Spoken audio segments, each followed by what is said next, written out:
welcome to Under the Lights Racing here tonight. We're going to be running Michigan. Don't know how many laps we're running. I forgot to look. 125. 125 laps with the Gen 6 cars. This is going to be a great race here tonight. Joining me in the booth, I got my good friend and co-commentator here, Roger Wagner. Welcome, Roger. Thanks for having me again, Rudy. It's always a pleasure in the booth with you, buddy. It's just you rock in the booth, man. I love it. So watching these guys run some practice laps here. Let's see what happened to me. There we go. Running some practice laps and seeing some very fast times here. Gen 6 car, a little bit of a handful here at Michigan. Turn 2 seems to be the one that always seems to jump out and bite everybody. I've noticed that. Coming off of turn 2 with that straight wall, Roger, it's tough. Just a little something though to keep in mind, all you Twitch viewers that are watching. This is the fastest track in iRacing right here. You'll see these guys reach speeds of 210 down the front stretch. And you don't see that at any other track in iRacing. Yeah, they haul the mail getting down into turn 1 for sure. And coming off that exit there, turn 2 can sneak right up on you. The exit, it narrows up a little bit. If you're a little off your line, you get loose real fast and you take a ride down to the inside wall real quick. Yeah, now turn 4 is it's a little tricky, but if you get hit that turn 4 really good, you come off of it and let it go back out to the wall, you can get some great bite coming off of turn 4. The trick is do not take it down right down on that yellow line in the turn. You want to leave it up off of the yellow line about 1 car width, and there's better bite coming up off of there. Watch some of these guys; they stay up off of that about 1 car lane up off of that white line. It seems like if you take it right down on that white line, there's no grip down there. Well, that banking down at the bottom is considerably less than it is in the second, third, and fourth lanes. And you get down there and it just unwedges the car. Car gets really loose in the rear end, and you're going to be out of control real fast with all the horsepower these cars have. Definitely.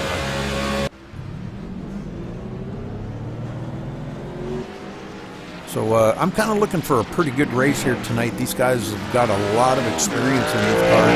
Maybe they're not showing it out here in practice, but when it comes race time, as we've always seen, Roger, come race time, it brings out the best in the drivers. They know that they don't want to get damage on that car, make it lose aerodynamics.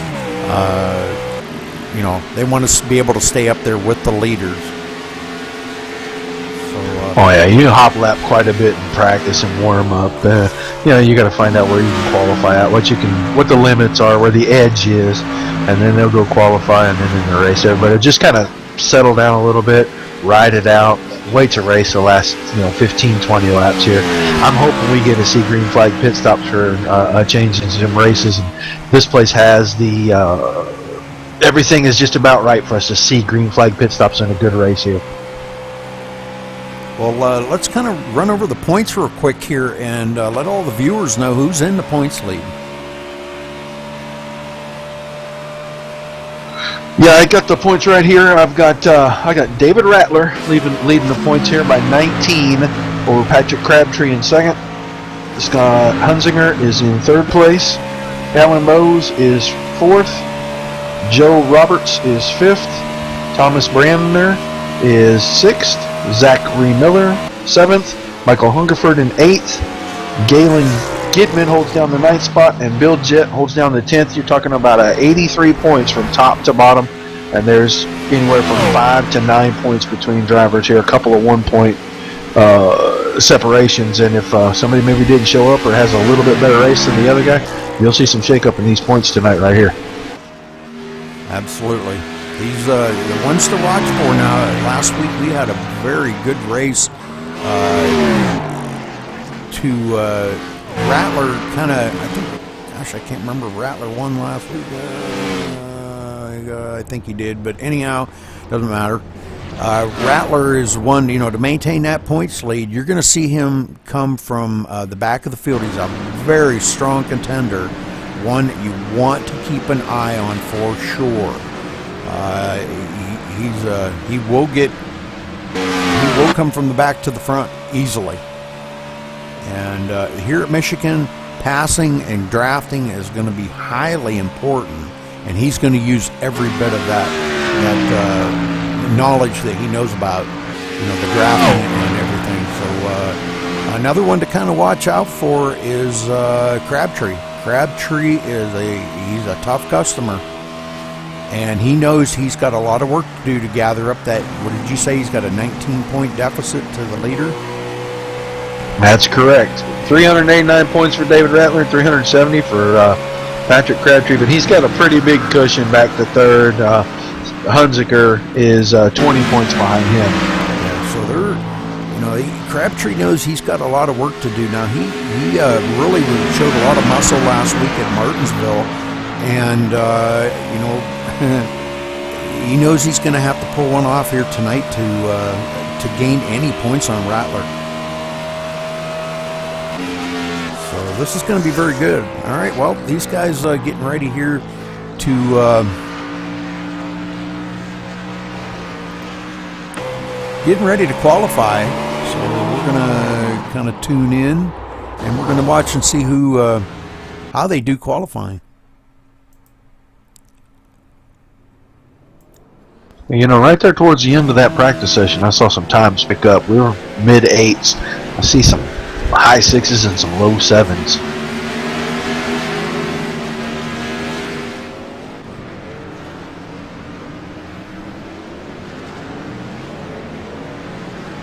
We've seen Hungerford in the hunt last week. Brandner ran awesome last week at Martinsville.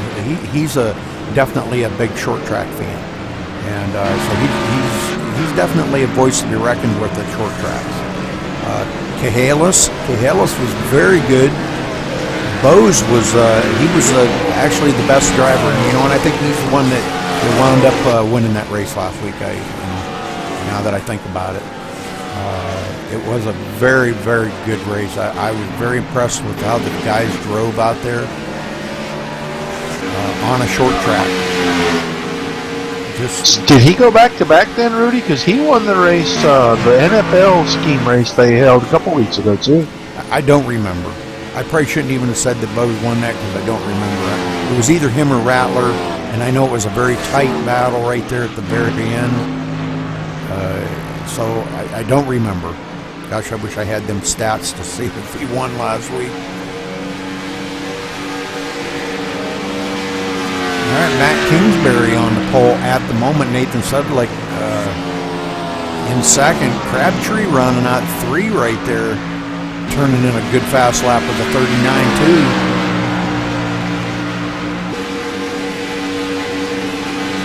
Well, we're definitely not seeing the speeds and times that we saw in practice. There's a 38.70 right there. There we go.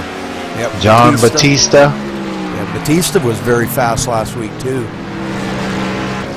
So he backs up his practice time. He ran a 38.73 practice. He ran 38.71 in actual qualifying. These guys are. I'm going to say this about these guys, Roger, because you got to get to know these guys. But these are some of the best right here. These guys have got a lot of experience running NASCAR 2003, and to see them out here turning laps with iRacing, you're going to see some of the best drivers right here in iRacing, and that's a fact. They are great. I look forward to seeing some really good action. I watched the broadcast. I wasn't able to help you out in the booth. I was watching the broadcast for the NFL scheme race they ran, and they ran each other real clean. There was a lot of really good passing, and I'm looking forward to seeing these guys on a track like a Michigan where it's a little more in the driver's hands than drafting. You got to actually wheel the car a little bit and you got to have a little patience. I'm looking forward to seeing some of that. Well, you're gonna see a lot of wheel driving. I'm telling you, because like we were talking about earlier, coming out of turn 2, you're gonna see a lot of wheel driving coming out of 2. These guys are gonna be right on that wheel. You got to be. The way these guys pull up to you so quickly, you're gonna have to be doing some wheeling. Christopher Perryman, one of our league members there, running 8 qualified 6 with a 39.1. That's a very good lap. That's only 4/10 off of our leader. Oh, look at there, a 38.6 by Libby. Wow. He laid down a 38.6, Roger. Yeah, he snatched that pole right away from Batista right there. Man. That's a quick lap. That's as fast as anything we saw in practice. Yeah. And that's out there by themselves, too, qualifying, not in the draft like they were in practice. So, holy smokes, man. This I'm telling you, this is going to be a good race. You're going to see premium iRacing right here. This is going to be the best. Well, our fast car in practice, I don't see him taking a qualifying lap here. Who was that? Michael Hungerford did not take a qualifying attempt. No. He may just start in the back. There was a couple last week that did want to start in the back, and but when it came down to the end, they were up in the top 10. They kept their cars clean, and that's going to be important here, keeping your car clean, keeping the fenders on that thing, because, boy, I'm telling you what, the walls are not user-friendly here. They will eat a car up. Didn't look to see that the qualifying period is extended a little beyond what I'm used to seeing, so he's still got a little time to get out there and put in a lap. Mm-hmm. Yeah, I think they do. Yeah, they do put up. Now they were going to try something different, but I guess they decided not to. I'll go over that with you after the race is over tonight. But they were going to try something different, but obviously they decided not to. So that's cool. But very good qualifying session last week, and I really liked it. Really enjoyed it, and I think the viewers enjoyed it too. They actually went out one at a time. They were all on the track and went out one at a time and turned one lap. They got their warm-up lap and turned one lap, and that was their qualifying time.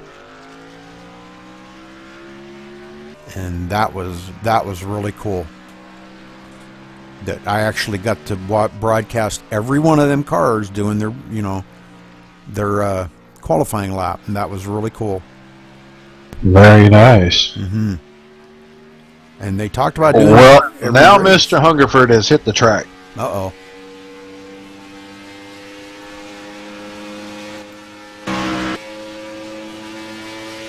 There he is. Let's see what kind of a lap he can turn. I don't see our points leader with a timed lap in qualifying at the moment. Yeah, he may get out there. How much time they got left in qualifying? About 3 minutes, it looks like. Yeah, I don't believe Rattler would probably. I don't think he would go without qualifying, but I probably shouldn't say that. Well, looking at the chat list, I hope he doesn't go without racing because he just left. Oh man, 38.473. That is 2/10 quicker. My God, that is smoking. Yeah, he didn't spare horses on that at all. Whoa, that was smoking. There ain't nobody gonna touch that, I don't think. Yeah, I think that's going to be your pole winner for this event. He was hooked up on that. I mean, you watch, and he didn't slide or slip or nothing coming out of them turns, and he just ran a killer lap. Yep, one and done. We'll watch him go around here one more time. We're going to watch him and see if he slips or slides or anything, because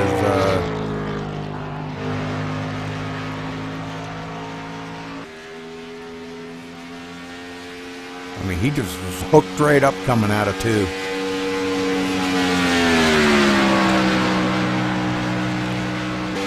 Going into turn 3, keeps it up that 1 lane off the bottom. Comes out of 4, lets it drift to the wall. A little bit, brings it back down, crosses that line. Right on the line, man, I'm telling you, what a lap. Wow, that was blistering, buddy. I don't think anybody's got anything for that. Nothing against any of the other drivers. That was killer. Yeah, that was an extremely quick lap. No one even went close to that in practice. Man. Well, you know, talking about that, though, you know, sometimes practice can be a hindrance to people, you know. To lay down a good fast lap, sometimes you're better off not having anybody else on the track, you know. Yeah. There's no distraction. You'll be able to concentrate on what you're doing, take the task at hand, and go with it. I still don't see our points leader back in this server. We're 30 seconds to gridding up. Oh, boy. Maybe he had computer issues or something. Connection issues. That'll be unfortunate. Yeah. Well, he's got the whole gridding period to go to, so before he's got to take the grid. But, yeah, we're coming down to about 10 seconds left on qualifying here. So Hungerford taking the pole with a 38.474. Wow.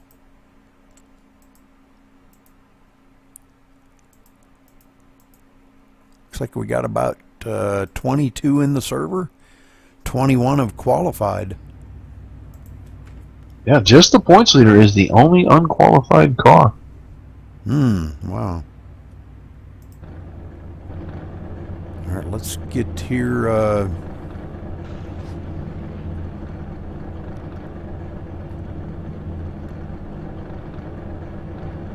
All right, the number 99, Michael Hungerford, taking the pole with a 38.473. And in second place, the number 5 of Michael Leiby. In third, the 39 of John Batista. In fourth, the 18 of Johnny Foley. In fifth, and the 21 is Alan Bowes. In sixth, the number 6 of Joe Roberts. In seventh, the 24 of Thomas Brandner. In eighth, the 56 of Donald Stewart. In ninth, the 29 of Christopher Perryman. In 10th, the 88 of Matt Kingsbury. Roger? Starting 11th will be the 35 car of Nathan Sedlick. In 12th, the 47 of Patrick Crabtree. Starting 13th, Galen Gidman in the 04. Barry Jacob.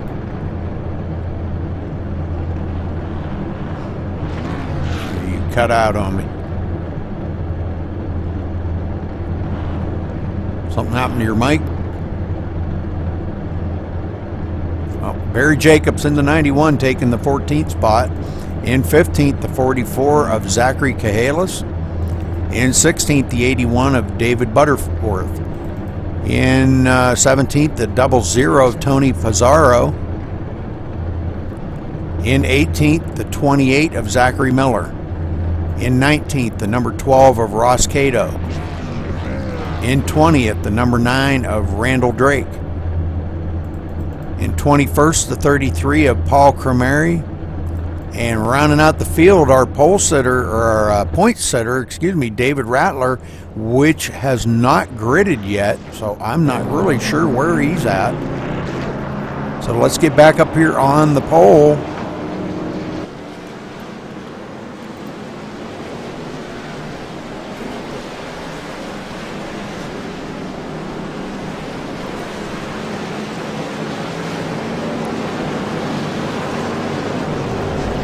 Guys coming around here, we're gonna get these guys in, lined up. Everybody gonna double file. The lights off on the pace car, and we're going green flag racing this time by. Did you cut out? I have no idea what happened, but it was technical difficulties and it wouldn't reconnect to you, but I got it figured out and I'm back. Yeah, it kicked me out too. So I guess it wasn't just on your end, buddy. Oh, well. Hopefully team, that won't happen again tonight. Yeah, that was a team speak issue. Hopefully not. But I took over for you, buddy. I appreciate that. I don't know where I left off. I just kept on going. Next thing I know, it says you were removed from the server. That's weird. All right, so Hungerford leading them around here.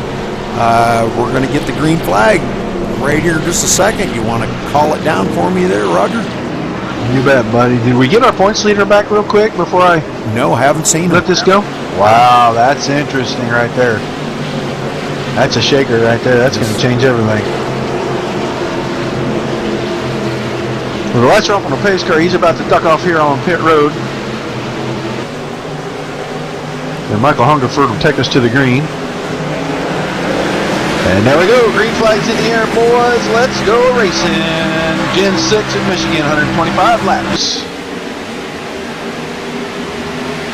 All right, Hungerford, boy, he got a heck of a shot. He took right off on that before the green flag even flew. He took right off like a rocket. And look at the distance. He got a good start and got clear, didn't he? Yes, he did. I see a couple of 2-bys back here. I'm watching Mr. Brandner, Thomas Brandner in 24. He's working on the 56 of Donald Stewart right now.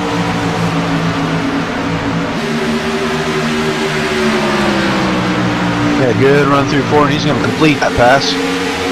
Livey now starting to pull away from third place by quite a little bit. But he's already 9/10 of a second behind our leader, Michael Hungerford. So Hungerford is hooked up and rolling. Ooh, we got a couple up into the wall there. The 21 and the 18, Foley and Bose took it really wide in turn 2 there, almost hit the wall. Yeah, the 39 car, he took it pretty wide too, John Batista, but man, he gathered it up, got a great run off the top. Looks like he's going to be able to stay right there around 6th place. These guys are showing that there is more than one lane here to run at this track. There's actually, I think, two good lines that you can turn on this track. The low line, not quite so good, but you do kind of want to use all of the track. But sometimes you can't. And that's what the guys on the inside struggle a little bit trying to hold that line. The guys on the outside do get better bite coming off the turn. Yeah, you kind of read my mind there. I was getting ready to say, it looks like these guys are already not worried about running on the outside here. And you know, that's going to hold the guy on the inside from being able to put the power full down when he needs to, because he can't drift off and go clear to the wall. So the outside line might make the move.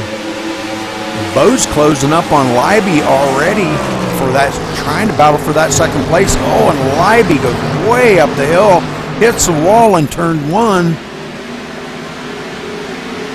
Just taps it a little bit, but enough to lose momentum. And it looks like Bose has got a run on him on the backstretch and is going to take over that second spot. Yeah, and I'm going to check as he comes by. I'm going to say the 5 car's got a little damage on that right front fender already. Oh, yeah. Yeah, it's there. He's got the right front fender pushed in just a little bit. I don't know if that's going to affect the nose. Looks pretty good. But that may make him tight on the long run here if this stays green for a while. But now Libby trying to battle back on the inside of Bose, does get a run, and looks like he's trying to hold on to it, but is going to slide it up in front of Bose. Wow, that was close. But here he let the 18 of Johnny Foley and the 24 Thomas Brander catch right up to him, and now they're 3 wide in turn 3. Look at this, 3 wide. Oh, up the hill they go. Your tap. Good job by all those guys. Wow. Great job hanging on to that. And look at them freight training by. On the front stretch. Freight training by on the inside like that. Oh my word. So losing a bunch of spots here. Bose falling clear back to 6th after that. Libby back to 7th. After them two touched together. Meanwhile, Hungerford is checking out.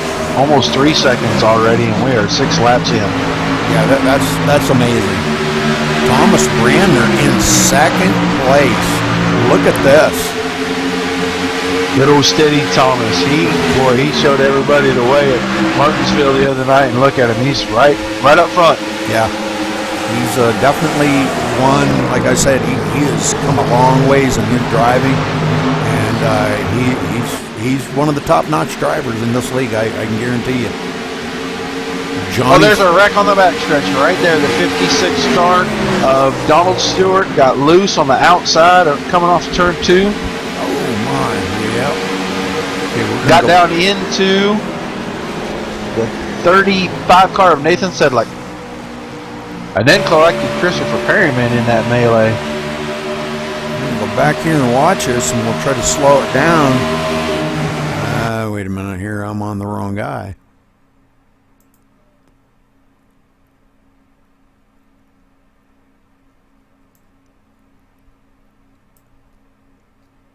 There we go. Yeah, he gets trying to pinch it down in coming out of 2 and comes down into the, what is that, the number 15? The 35, I believe, of Nathan Sedlick. Okay, 35. I am sorry. Yep, you're right. Yeah.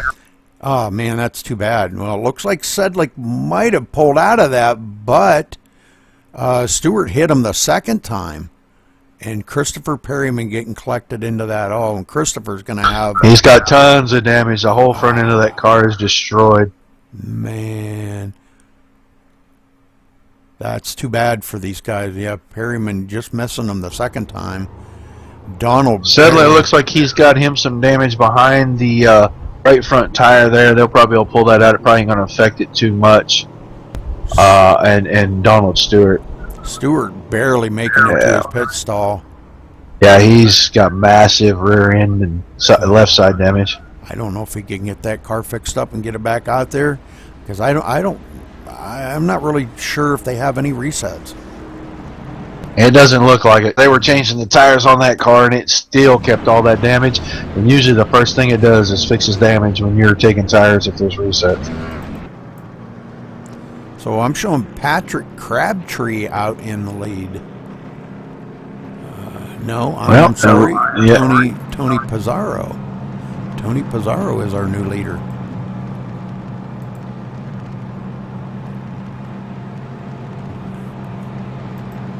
Yeah, Tony Pizarro, our new leader. Kind of shaking up the running order here, as a lot of these guys have come down on pit road. Johnny Foley, all these guys now coming off the pit road are going to be way back here. Yeah, Hungerford led the parade and everybody followed him, but the 00 Pizarro and the 47 the Crabtree, they decided, we've only run 5-6 laps on these tires. We're just going to stay out here, gain some positions. They were back, about 7th, 8th, 9th place back there. Well, Hungerford was, I'm not sure how Pizarro got ahead of him, but Pizarro is ahead of him, because Pizarro was way back in the field. Well, he's showing that he's going to pit this time by.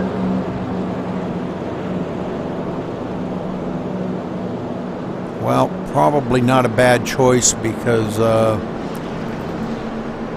now I'm showing Crabtree up will be our new leader, but Hungerford going to be right there in second, and Hungerford just had checked out on that field. I didn't see the final where he was at when they got the caution, how many seconds he was ahead, but it was like something. Yeah, he was already heading for another zip code when that caution came out. Yes, he was. So we're going to have to see how this is now. Crabtree, he wants to get up here. Now he's led a lap, okay, and I'm sure that's going to reflect in the points. But he wants to get up here and lead as many laps as he can and try to gain as many points on Rattler as he can get. Rattler not starting the race tonight for whatever reason. He was in the server, but did not qualify, did not grid, left the server. So not sure what's going on there with Rattler. Yeah. For Patrick Crabtree to take the lead now, he needs to have a good finish here. That point will help. So I'm sure he's, crunching the numbers in his head, and he knows, you know, leading that lap right there, that's going to help me a lot. Maybe I catch a quick caution, I get lucky, I get to go in here and get my tires changed, and then I can start working my way back through the field. Maybe under next caution, Roger, we'll try to get down there. Maybe we can have a word in with Crabtree and see what his intentions are, and see what, you know, if he's happy about this, about Rattler not showing up tonight or not racing tonight. And all right, well, anyhow, they're getting ready to go green here. Go ahead and call it down, Roger. Wow, they took right off. Yeah, they took right off. And the green flag's in the air. We're back underway. Restart on lap 11. And Hungerford, where did Hungerford go? Man, he's all right back. I think he spun the tires a little, fell back a spot there, but now he's on the hunt. He's trying to come forward. But Alan Bose now, he's one of the top-notch drivers, and he's the one that, if I had to take a pick on the win, I would have to say Bose is going to probably win this tonight. Crabtree. He shot right past Crabtree, didn't he? To get that lead. Brought two other drivers with him. Brought Hungerford, and he brought the 88 of Matt Kingsbury with him. Well, I think Crabtree's happy now that he's got to lead a couple laps, and you know, that's right what he wanted to do. He wanted to get that point for leading laps, and he's got it now. But Hungerford back out in the lead. Look at this. Yeah. Bose got the lead that last lap, and Hungerford said, "Okay, that's enough, sir. Yep. Time for me to get back out front." It seems like he runs a lot better in clean air. Hungerford being right out there in clean air, wide open, nobody in front of him to challenge him. And he is definitely starting to show a little bit of pulling away from Bose. Yeah, these guys are going to have to figure out how to slow him down a little bit. Oh, we got a car in the wall. He got out of it pretty quick back there. I know a number 91 car of Barry Jacobs Jr. clips a wall in 1 and 2, then clips it on the backstretch a little. He got just a little loose up there. Got them marbles. That car just got away from him. And he lost a couple of positions on that. The number 12. Let's see, the number 12 got by him, Ross Cato. So Ross Cato picking up a position there.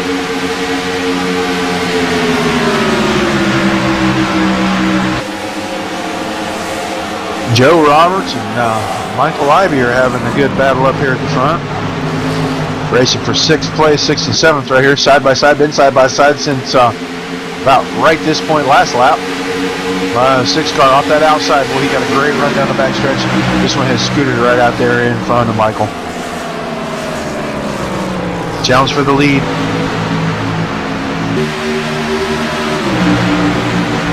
Alan Bose by about a half a car length when they cross the line here.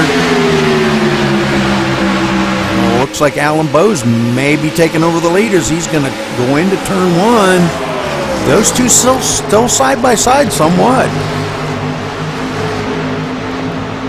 Bose has got him by a half a car length, but that's not enough because there's not enough bite down on that low line to maintain that speed.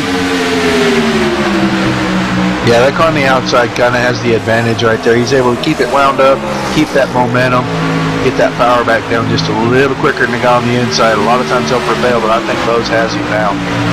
Hungerford kind of slips a little bit and lets Bose by. So Bose taking the lead here on lap 16.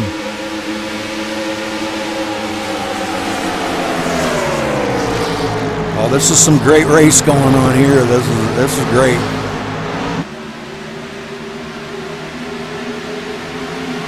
We got 2 distinct packs going right now. You got the front 4, then you got a couple of cars in the middle, and then you got the next 4 for 7th, 8th, 9th, and 10th that are starting to race each other a little bit right here. Joe Roberts here in the 6th spot. He started 6th and he's in 6th, but he's been running right there pretty good. He's not really immediately being challenged by anybody. Showing, let's see here, Libby slipping back to the 7th spot.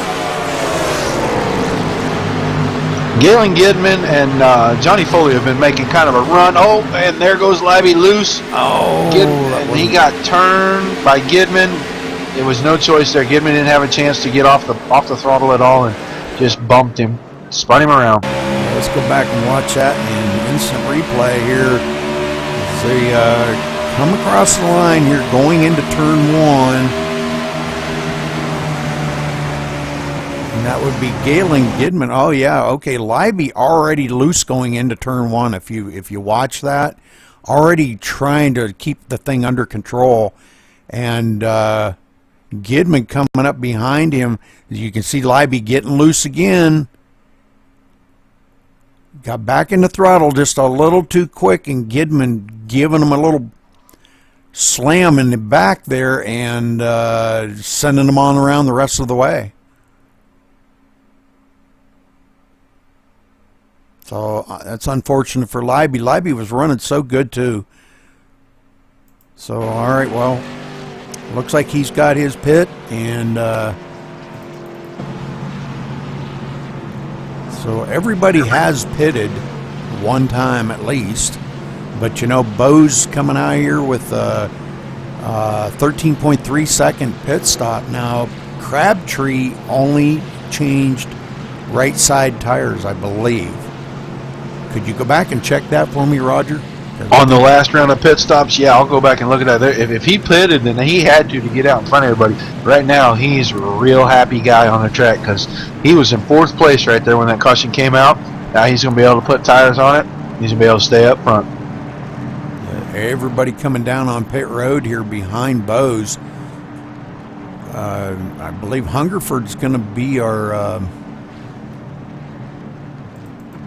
I'm going to go up here on Hungerford and watch. Let's watch these guys as they all pit and see what... Oh, Hungerford overshoots his pit stall. We had several guys. Johnny Foley overshooting his. Oh, my. This is going to be costly to these guys. And we've got several cars getting out. Ross Cato. Oh, man. We got a bunch of cars getting out ahead of Hungerford. So it looks like after pit stops, it looks like Randall Drake. Randall Drake is our leader at the moment. Very nice, and that will be Crabtree's first pit. He did not pit on the previous round of pit stops. He was running 20th when everyone went to pit road. Went ahead, stayed out, put himself up front. Boy, and Ross Cato coming out second. I believe that, yeah, that was only a 2-tire change. He was only in there for 8.7 seconds. Cremary had a very fast pit time too. I'm not sure maybe he only took fuel. He had a 5.8 second pit stop. You're correct. Ross Cato, 2 right side tires only. Oh boy. And he's running in the 2nd spot now, so let's this could be interesting to see how he's going to manage this now. But Randall Drake out in the lead. This is great. Alan Bowe's the first one off pit road there, taking 4, I believe. Randall Drake down on pit road now, so I believe he must have wanted to just stay out for to lead a lap, and he did. He just led 1 lap, so definitely did it for a point. Well, Michael Hungerford's going to restart 4th, it looks like here. Right, Ross Cato looking back on Alan Bowes in the 2nd spot. So Ross Cato going to lead him around here on this restart. Tony Pizarro will be the wave around car. He's the lucky dog this time. I'm not sure how he got a lap down, to tell you the truth. Yeah, I don't. Unless he got caught up. I don't see a lick of damage on that car. Don't know. He's had 3 pit stops, so obviously something was amiss on that car that he needed to stop 3 times to get fixed up. That'll put all the cars currently running in the field back on the lead lap. We have 2 went behind the wall. The 29 of Christopher Perryman and the 56 of Donald Stewart.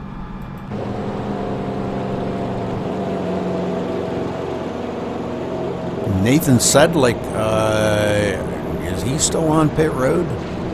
He is. He had a little bit of damage right in front of that car earlier, and I'm not so sure that didn't knock the toe out on that car, and he's sitting there trying to get that fixed. That was from that incident with Donald Stewart earlier, the last caution before this. Yeah. So, like you said, 2 cars behind pit wall. Christopher Perryman, Donald Stewart. Very unfortunate for them. Christopher Perryman getting caught up in that mess. Oh, that was too bad. There was no way out for him, though. I mean, coming out of 2 like that. And Crabtree's on pit road. Oh, no. Yeah. Crabtree went back to pit road. Let's see what he's doing here as he comes to a stop in his pit stall. Libby's on pit road as well. He's probably trying to get the rest of that nose damage straightened up. Right side tire's going on Crabtree.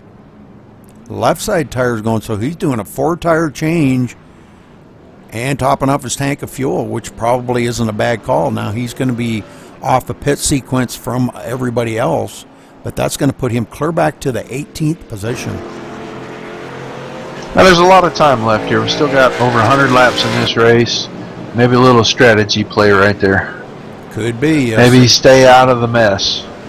He thinks something's going to happen up here, maybe. He was up there and he led his lap, got his point, and I think that's what he really wanted. And now it's just kind of finishing out the race, trying to keep his car clean, and then he can battle, for at the end of the race for the win. Ross Cato started us on the pole this time with Alan Bowes on his outside. Matt Kingsbury's going to restart 3rd. Michael Hungerford restarting 4th. And Paul Cremeri's going to restart 5th with Joe Roberts on his outside. Going to take care of the front 6 for us as we come back to green.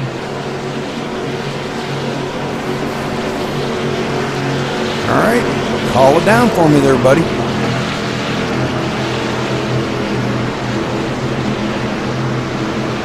Pace car takes a hard left onto pit road.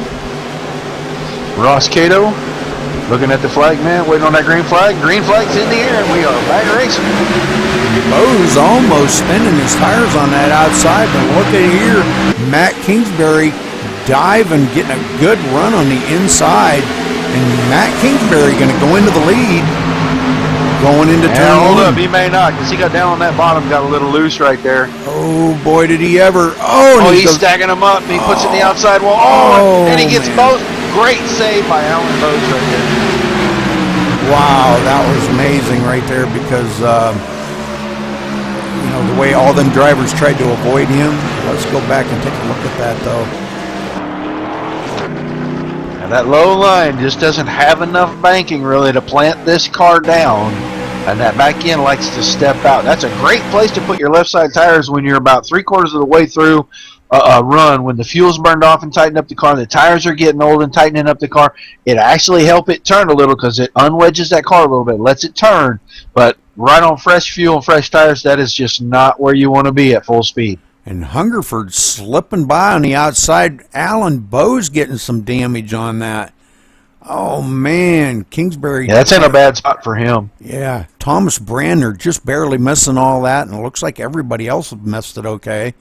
But, oh, man, that's too bad. Alan Bowes getting a little bit of damage on his car from that.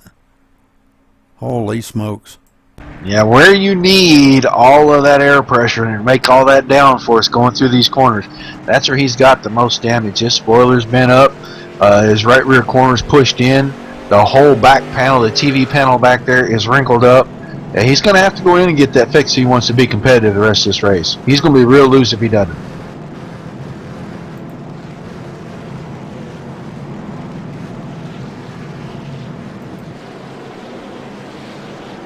Oh, and Hungerford tricking everybody. Everybody else coming down pit road. He stays out. Bowes definitely wanted to come down. Ross Cato, those guys got had some damage on that, so they definitely wanted to come down pit road. Yeah, I think everybody got involved in that is definitely going to want to come down, get that fixed. He didn't fool Bowes a bit. Bowes said, I'm going in regardless of what you do, buddy. Yep. I got to get the crew working on this right rear here. That could have been a last-minute decision by Hungerford. He may have thought about going down and said, nope, I'm going to stay out. But again, for track position, probably not a bad call. Didn't have that many laps on them tires. Kingsbury has considerable damage on that left front. It's pushed the fender in above the tire so far that the hood is pushed up about 6 inches. Oh my.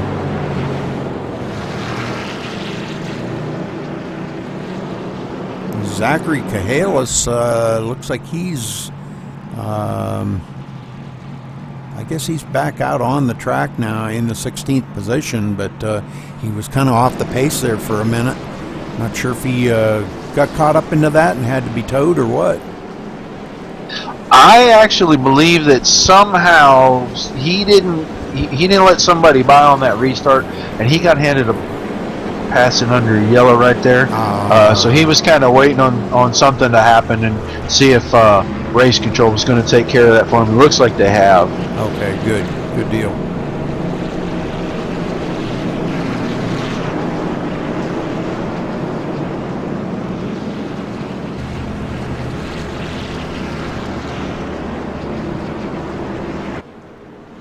All right, so hopefully the lights go off this time by. Everybody's done with their pit stop. We still only have 2 guys that are out of the race, Christopher Perryman and Donald Stewart. Nathan Sedlick back out on the track now. I'm not sure if he's going to be able to get that car up to speed, but we'll have to wait and see. Hopefully he's got all the He was the lucky thing. dog this time, Rudy. Oh, okay. All right. There you go. Yeah, he's going to get himself back to 1 lap down. Next caution he should in, as long as he's not part of it, I would imagine, and get himself back on the lead lap. Hopefully he's got the tow fixed on that car now. Yeah, it's tough to drive when drive these cars, especially this car with so much horsepower, and on this track where coming out of 2 is a little dangerous. If your toe's knocked out, boy, it can be a rough race for you.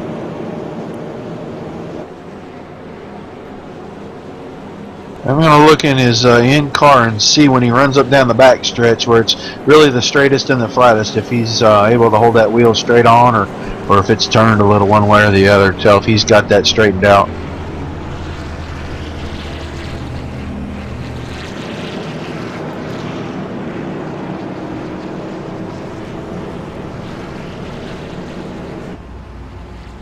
Yeah, definitely some good racing there. The guys in Twitch chat here are wondering how the heck he saved that, and yeah, that was some mighty fine driving there by them guys. I'm telling you, they put on a heck of a show on that one.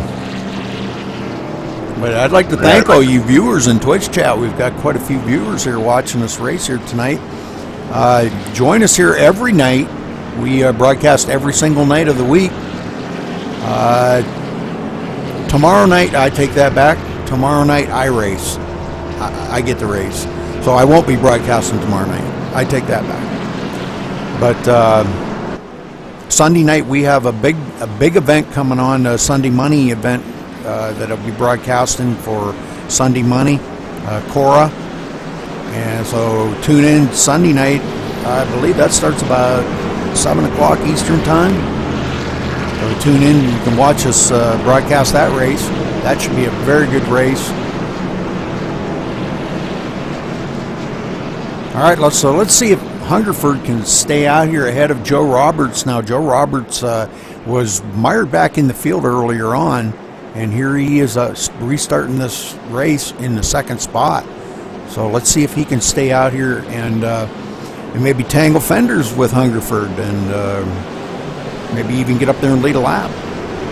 I think we've seen enough bent sheet metal for this part of the race, but I do see that the 24 car Thomas Brandner's up there in 4th place restarting here, and he was really kind of coming forward before we got this little rash of caution, so I'm going to keep an eye on him, see if he comes forward, maybe comes up and tries to challenge Hungerford a little bit. And you see who's going to be restarting 5th? Batista. Yeah, I did just notice that. I went and looked the 21 car of Alan Bowes back there. Still got some damage on that right rear corner. Let's see how that shapes up for him if it makes him loose.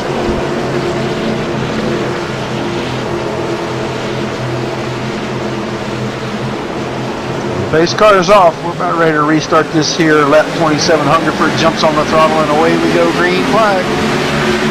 Wow, and that outside line did not go at all. Well, that shook things up at the back. There was a big checkup, and we've got this field all split up already.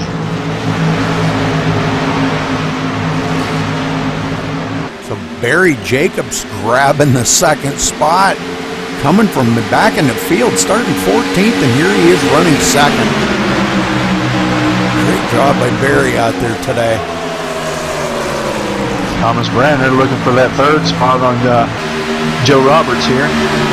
Looks like he's going to get it. Slides it right up in front of Joe Roberts, and Joe Roberts going back to the 4th position now. Batista looking on there in the 5th position, but it looks like he may try to maybe get a good bite coming out of 2 here. Try to get a bite coming off 2 and get by him on the outside, but nope, not this time. Brandner right on the... looking inside of Johnny Foley right here. He's going to try to take the 6th position. Already back up front after that second pit stop on that last set of caution flags too. Yeah, no surprise there though. Crabtree knows he needs to get back up here toward the front to stay out of the wrecks and try to keep that car clean the rest of this race. They got a long ways to go here tonight. Yep, he's looking to come out of here the points leader. Well, I don't know if he could get the points lead. Yeah, I guess he would. Yeah, because Joe Roberts inside on Barry Jacobs. Brandner's already gotten by Jacobs. Jacobs going backwards kind of quickly though. Quickly, yeah. Batista's right up there. And Patrick Crabtree's got a huge run on him as well. Looks like he's going to go all the way back to 6th in a lap here. He was second when we crossed the line last time. Oh, Crabtree diving to the inside of Batista. Crabtree trying to grab that spot away from Batista. Wow. And Batista said not so quick. Let me see what this outside can do. That's right. All right, so he did not complete the pass this time, but boy, I'm going to tell you what. Barry Jacobs going clear back to the 6th position after starting second on that restart. But look at Thomas Brandner here, running 1.2 seconds behind our leader Hungerford. And Hungerford's got back up in that lead, and you know what that means, Roger. He's going to check out on the field again. There's a good chance, unless Brandner can start to get in the rhythm, get a little smooth here, work a little closing up. It doesn't have to happen in a couple of laps. He's got 90 laps still to go here. Just kind of work it, save your stuff. Hope that Hungerford makes a little mistake. He'll catch back up. You know, he was up second a little while ago, and then with all the shuffling, look who's right back at the front again. The 99, the 24. The Cream Boys rises to the top. Going back into the field a little bit, let's go back here and see where Galen Gidman's at. Galen running back here in the 12th position. Nobody immediately behind him. Zachary Miller back about a half a second behind him or so. I guess about a second behind him. But now he's passing up Ross Cato. So he puts Ross Cato back a position. Randall Drake looks like he's taking over the 7th spot from Johnny Reed Foley right here going into turn 3.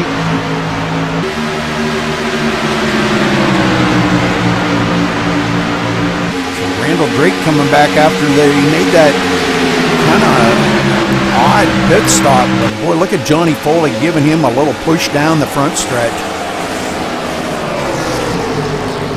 Johnny Foley now, I'll tell you what, people can say what they want about him. That guy right there knows how to drive a car.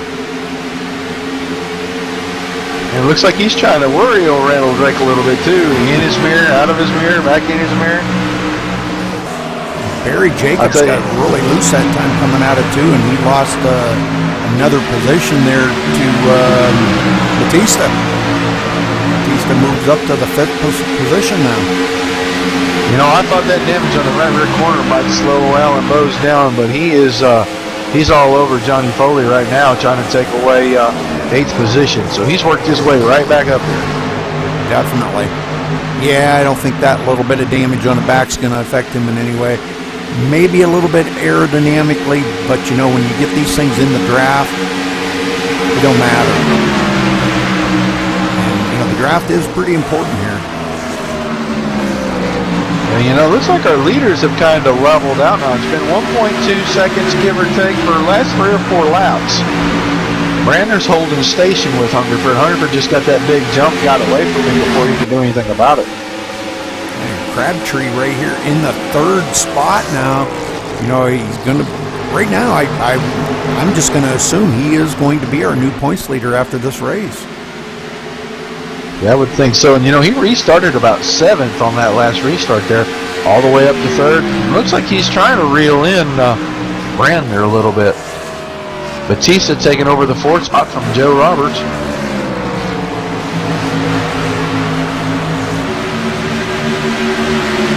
Alan Bowes did get by Johnny Foley, and Alan Bowes moves into the 8th spot. Randall Drake making it too deep, too wide, going into 1 with Barry Jacobs. Batista just cannot clear Joe Roberts on that outside. That outside, you get such a good run at the exit of the corners. Down the straightaways, you're able to just squeeze past that guy, make him have to start all over again in the next corner.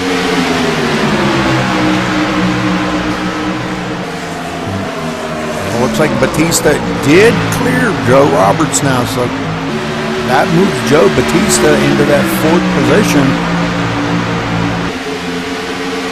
And now Barry Jacobs trying to get by him, but Barry Jacobs just can't get enough horsepower mustered up to get by Joe Roberts. Joe Roberts is pretty tough out here on that high line.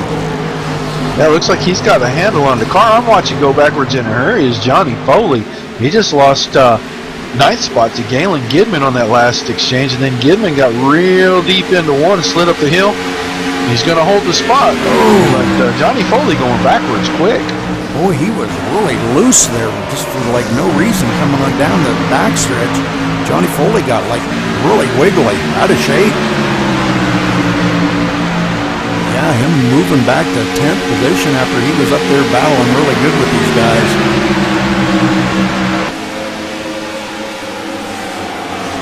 I don't want to say anything too early, but 2nd and 3rd place are running Mr. Hungerford down. Yeah, I think you're right. Brandner has moved up to under a second behind Hungerford now. About a second. And I didn't see Michael do anything. It just looks like maybe he's either pedaling back a little or he's got the tires a little warm and he's having to pedal back, keep the car underneath him. But Brandner and Crabtree are closing right up on him. Well, he could be maybe trying to save his tires a little bit. You know, knowing he's got about a second lead over Brandner, he could be just saying, well, you know what, I got to save these tires a little bit. So he might have backed it off a little bit, because I know earlier there in the race we were showing, man, he was out to a 4-second lead or so over 2nd place, and he was just blowing the field away. All 3 of the top 3 cars ran roughly the same speed last time, 39.60s. Going clear back here to Batista, now 4.1 seconds behind our leader. Holy smokes. That's unimaginable. From 4th to 10th, they're just in a big group right there, too, so the racing's right there. Oh, yeah, definitely. Yeah, Barry Jacobs Jr. in 5th, Joe Roberts, Randall Drake, Alan Bowes, Galen Gidman, all running right there. Johnny Foley. Johnny's trying to come back and take a spot from Alan Bowes here as Galen Gidman has squeaked by the 21 car. I think that damage is starting to show up a little bit on 21 car now. Yeah, he could have a little bit of steering issues too. Not that getting hit in the back would cause steering issues, but if it threw it off or it was dog tracking just a little bit, it could give you the sense of a steering problem. Crab just made that pass for 2nd look real easy. I think maybe Brandner said, you know what, you're coming, I'm going to let you go ahead and go. You know, I'm not going to battle, it's too early to battle you hard for it. And Crabtree moved right in 2nd place. And now Crabtree 1 second behind the leader. And I think Hungerford's kind of watching that, he's watching that speed chart a little bit. And knows that these guys are right there. and just trying to stay a second ahead. Last lap was the 47 of Patrick Crabtree. He was 2/10 quicker than the leader. Oh my! But he doesn't. This lap they equal it back out. But he doesn't seem to be closing up that gap much. You know, I mean, he's just hanging there 1 second behind. And you got to wonder if maybe Michael Hungerford says, you know what, I'm just going to leave this at about a second. Lets me maintain what I'm doing. Lets me keep a little tires on the car. We're going to run this through pit stops, and then I'll show everybody where it's at. When we talk too much about David Butterworth back here running in the 15th spot, looks like he's having a pretty good day. He's kept that car clean and stayed out of trouble all day, but maybe he just doesn't have a grasp on this track just yet. You know, it's hard to say. Sometimes guys they want to be real cautious and real smart, make sure they don't put any wrinkles in the car, keep some tires on it for the long run, and pretty quick, you hear that, where'd he come from? And pretty quick, that guy's right up there, so that may be a strategy. Randall Drake still in the 7th spot. Joe Roberts still 6th. Barry Jacobs back up to the 5th spot, so Barry seems to be having a good race out here. He's keeping the car clean, so good job by him out there. He was up in the front earlier, and now he's kind of backpedaled back a little bit and riding this out a little. Because we're not even close to halfway yet. We've still got about 20 laps to go till we're halfway. Crabtree just maintained his station right there, about 1 second to 1.1 seconds over Patrick Crabtree. Brandner's right in Crabtree's hip pocket. They're just kind of riding out the laps. I don't think we're going to see any real racing in the front until we get closer to the end, unless we get another caution. So not sure where the pit window is going to be now that the cautions have kind of thrown that off a little. Didn't really pay much attention to see what lap it was when they restarted. But I think these guys are probably going to be starting to think about maybe, they got to start planning up their pit strategy. Whether they're going to want to do 2 tires or 4 tires and a full tank of Sunoco fuel. I think we're getting close to the halfway on this run point. About 20 laps now, 21 laps. So you're looking at about somewhere between 38 and 42 laps on a full fuel run here. All right, so, we may not be that far away from green flag pit stops, and maybe about another 15, 20 laps. Yeah, I'd say that window sounds pretty safe. All right, so let's go back here. Good battle going on back in here. Alan Bowes, Randall Drake, and these guys all back here really having a good battle. Johnny Foley's trying to hang into the mix of that. Galen Gidman running in the 8th position.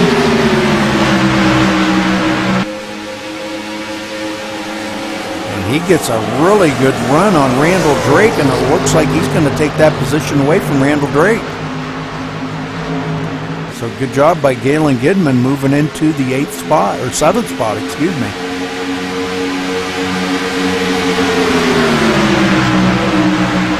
Yeah, I was kind of going back through the field, and it looks like everybody's just kind of settled in. They're riding out, just kind of hoping we get through the green flag pit stops and then maybe start to try to make a move. Crabtree's worked it down to under half a second at the front now. Yeah, we got to get up here because I think old Hungerford. Caution's out. Oh, well, that's going to change everything now. I cannot find what it's for. Zachary Miller flipping end over end. He blinked out really bad there, so let's. I don't know if it's going to pick it up in the replay or not because he keeps blinking. But anyhow, it was Zachary Miller. Man, is he ever blinking. Yeah, he was going for a long time during that, and I don't see him. And then all of a sudden he's flipping. Yeah. Well, looks like the exit of turn 4 might have got him. Somewhere along in there. All right, well, he's on pit road, and it looks like maybe he's even blinking on pit road. All right, getting back up front here. All right, caution coming out on lap 48. Still not quite halfway here, Roger. So what would be your plan right now when you pitted? Would you take 4 tires? Absolutely take 4 tires under caution right here, because my next pit stop could be under green. It's going to be a short fueling. We're going to pit now. Say we can get 42 laps. I'm going to be at the lap 90-ish for my last pit, 35 laps. I'm going to take 2 tires and only as much fuel as I need. Make that pit stop as short as I can on my last one if it's green. I'm taking 4 right here, fill it all the way to the top, and my plan is set for the rest of the race. All right, these guys getting ready to come down pit road here. And we'll try to kind of stay focused on pit road and see what these guys are going to do when they come down. And here they all come. Everybody's coming down pit road.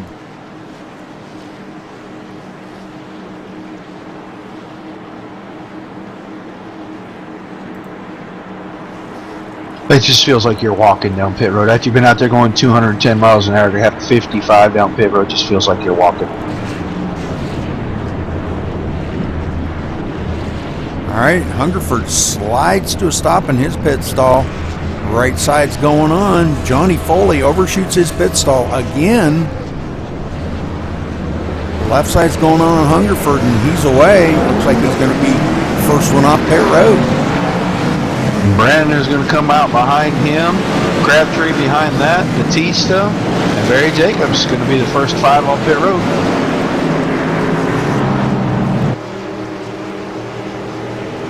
All right, so these guys come back out here and everybody get lined back up.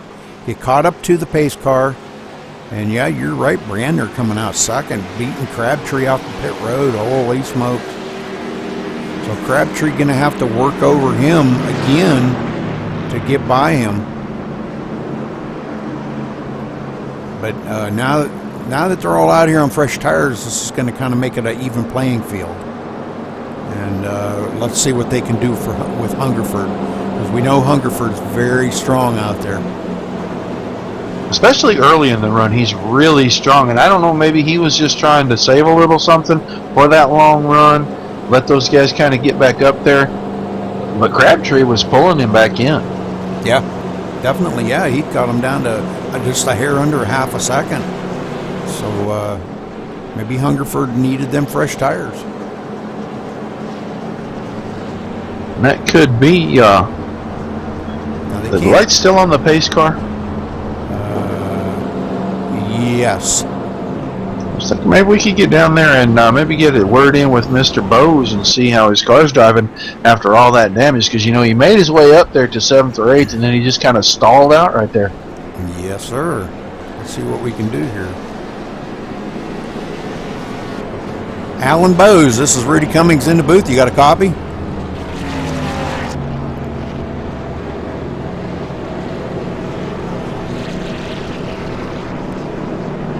Not getting an answer. Alan Bowes, this is Rudy Cummings in the booth. You got a copy? Yes, sir. Alan, you got that little bit of damage on the back corners that seem to be affecting your car at all? No, I don't think it's hurt me too bad. Been in traffic quite a bit. I don't know how it's going to be out in the open, but, we'll see. Well, we've been kind of watching you, and we know, you're a pretty tough customer out on these tracks, so you think you got anything to get up there and challenge Hungerford for the win here today? Oh, I don't know. He's pretty quick, so we'll have to see as the race goes on, see if I can get back up there so I can race with him. But, we'll just have to see how the race plays out. All right, Alan. Well, good luck out there, and hopefully we'll see you in Victory Lane. Yep, thank you. You said you wanted me to ask him something. What was it? I think you got it, buddy. I want to know if that damage was making his car feel a little loose, especially in traffic right there. So yeah, well, it doesn't seem to be bothering him any. So, all right, well, let's see. The lights are off on the pace car now, and everybody going to start doubling back up. as Hungerford leads them around once again. Make sure we're live here. There we are. Okay. Yeah, Hungerford, Brandner, Crabtree, Batista, Jacobs, top 5 on this restart right here. We're still about 10 to 14 laps short on halfway here, so. Well, we've had 2 more guys take their car behind the wall, Matt Kingsbury and Zachary Miller.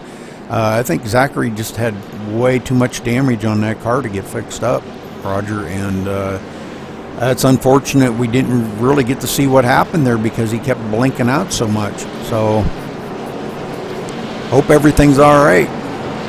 Yeah, for just the little bit of time I did see that car sitting in that pit stall, it had a lot of damage all the way around it. I don't think there was a square corner on it anymore. No, not even the roof.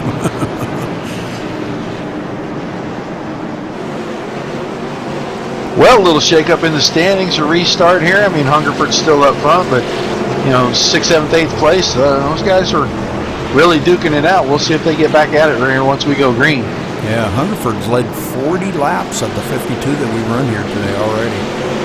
That's just domination right there. Yeah.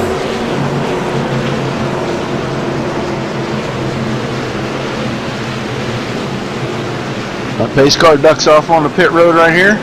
Hungerford steps on the gas again, and we are green flag racing. Crabtree trying to hang on to him there. Him and Brandner go side by side into the turns. I think his first lap, that Highline's going to have the advantage, and Brander's going to hold second place on it. You're absolutely right, because that's just exactly what he did. Crabtree had to fall in behind Brandner and keep that in the 3rd spot. And knowing Batista's right there on his tail, Batista, he wants to get up there and lead a lap too.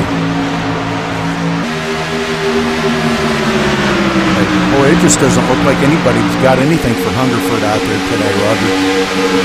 Yeah, he's just got this place figured out. Car kind of suits his style, it looks like.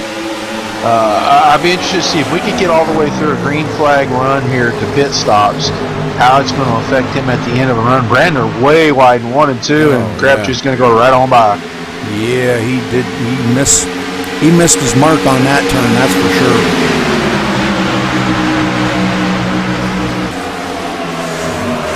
Crabtree just snagging that right away from him. I mean, he didn't waste any time getting by him. So he messed up big time. Yeah, I think he knows he can't let Hungerford get too far away. It was taking him too long to catch back up last time. Galen Gidman, look at Galen. He is up to the 6th spot now after that restart, and looks like he's doing real well here. He's on the inside of Barry Jacobs to take that position away from him. Yeah, he tried that, but the outside, he just had to stay out of that throttle just a little too long. And sitting right behind him, Alan Bowes right there wanting to go with him.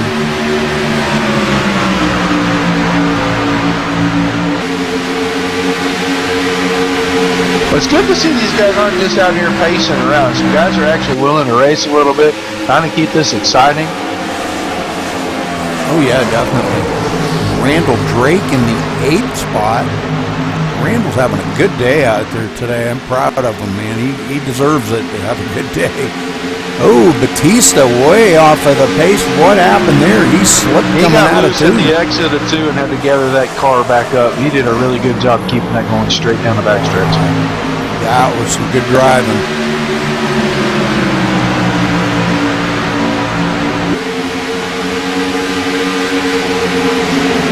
I'm not sure if he's got a problem or not, but the 81 and David Butterworth way off the pace from the exit of turn 2 until about right here.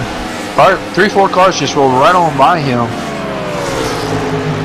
He looks like he's got a little bit of damage on the right side as he goes way up high in 1 and 2.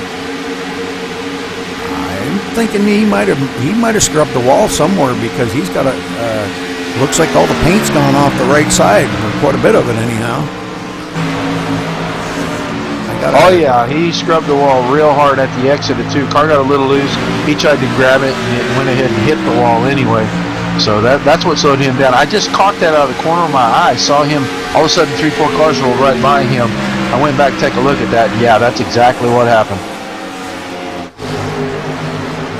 Looks like Crabtree now got by Hungerford, and Thomas Brandner getting a run on Hungerford.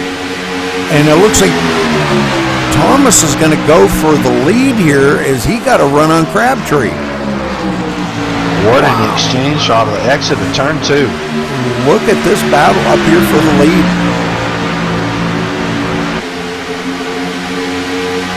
Thomas Brandner, our new leader.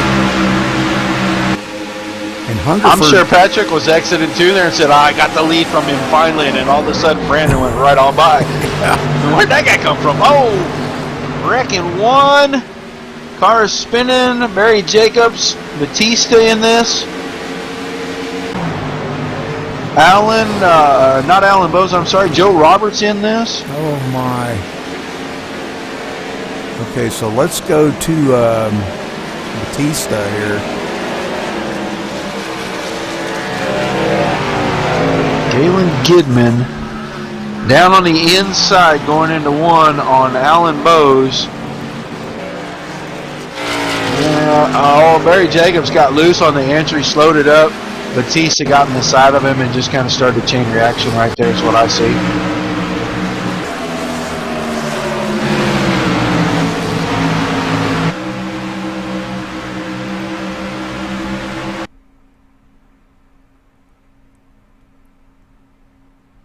Yeah, I'm watching this in slow-mo here as Galen Gidman, yeah, he's coming up on the back of Alan Bowes here, and it looks like he dives to the inside of Alan, and going into turn 1, as there's 4 of them right here together. Oh, and Alan Bowes up into the wall right there. Oh, man. Oh, yeah, there was a bunch of them gathered up right there. Batista getting really loose. And it looks like Galen Gidman finally getting loose himself, but manages to save it. Wow. I think everybody ended up driving straight away from that. The 91 got turned sideways right there, but I think he got real loose getting down into 1, and Batista was so close to him. He tried to make it to the outside, just couldn't do it, got in the side of him, and it just kind of started a little chain reaction. 3 or 4 cars got just a touch of damage right there. All right, as everybody comes down to their pit stall here now.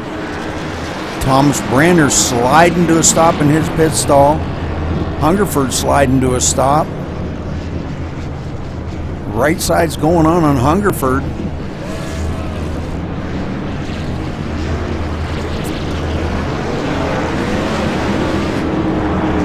Brandner going to get beat off pit road by a 2-tire stop, I think.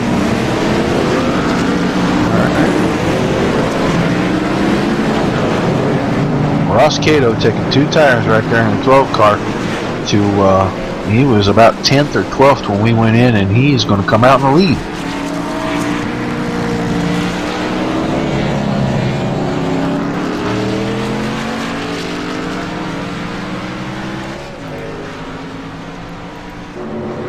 Batista's still sitting on pit road, though.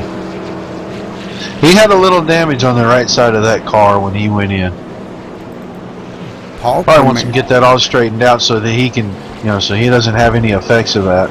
Sorry to step on you there, bud. No, you're fine. Paul Cremeri is going to be our new leader out here in the front with Ross Cato right on him, and then Thomas Brandner. Now, I think Paul Cremeri and Ross Cato did not pit. Cato took 2 tires. I didn't notice that Cremeri had stayed out. That's why I thought Cato was going to come out with the lead right there. Yeah.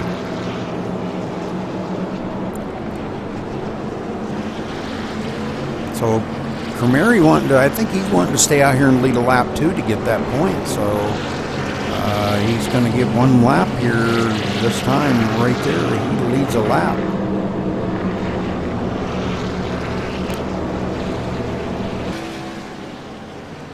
It's funny how these guys do that, though. They know, if I stay out 1 more lap, I'll be able to lead a lap, And sometimes that's a great thing. And, boy, I've seen sometimes when, oh, man, why did you stay out? Because now you're just going to wad the field up behind you. But, if the guy's confident enough and he's a good driver, it usually isn't an issue. Yeah, we start watching around lap 83 to 85 here if we get another caution some of these guys, and the interesting strategy that's going to start happening. You see them go in, get tires, get fuel, come out, run until it's about 1 to go, and sneak back in and top that fuel off, because if it stayed green they could probably make it the rest of the way. So we got about 23 laps until we're going to see some of that strategy come out.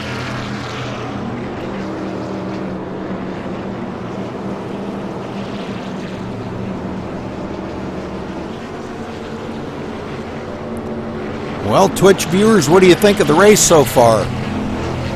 Been a pretty good race. We've seen some long green flag runs. Let me know in Twitch chat there what you think.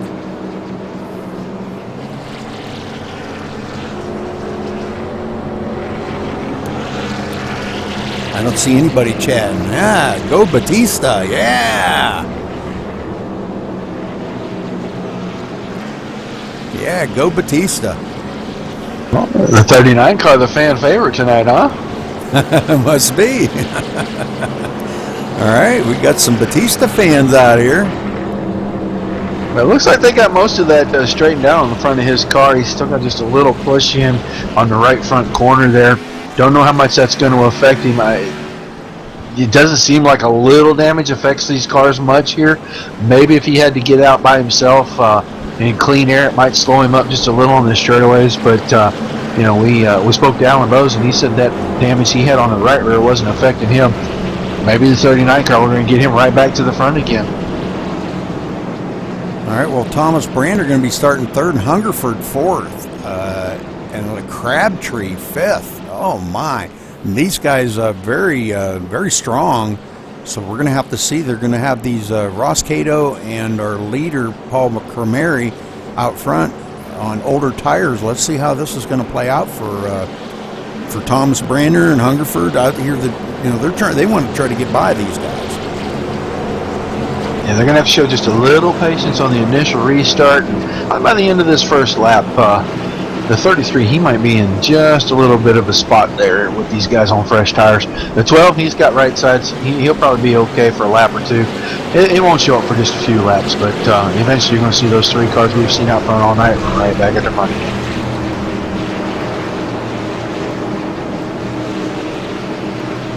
All right, well, we're getting ready to go green flag racing again here, Roger.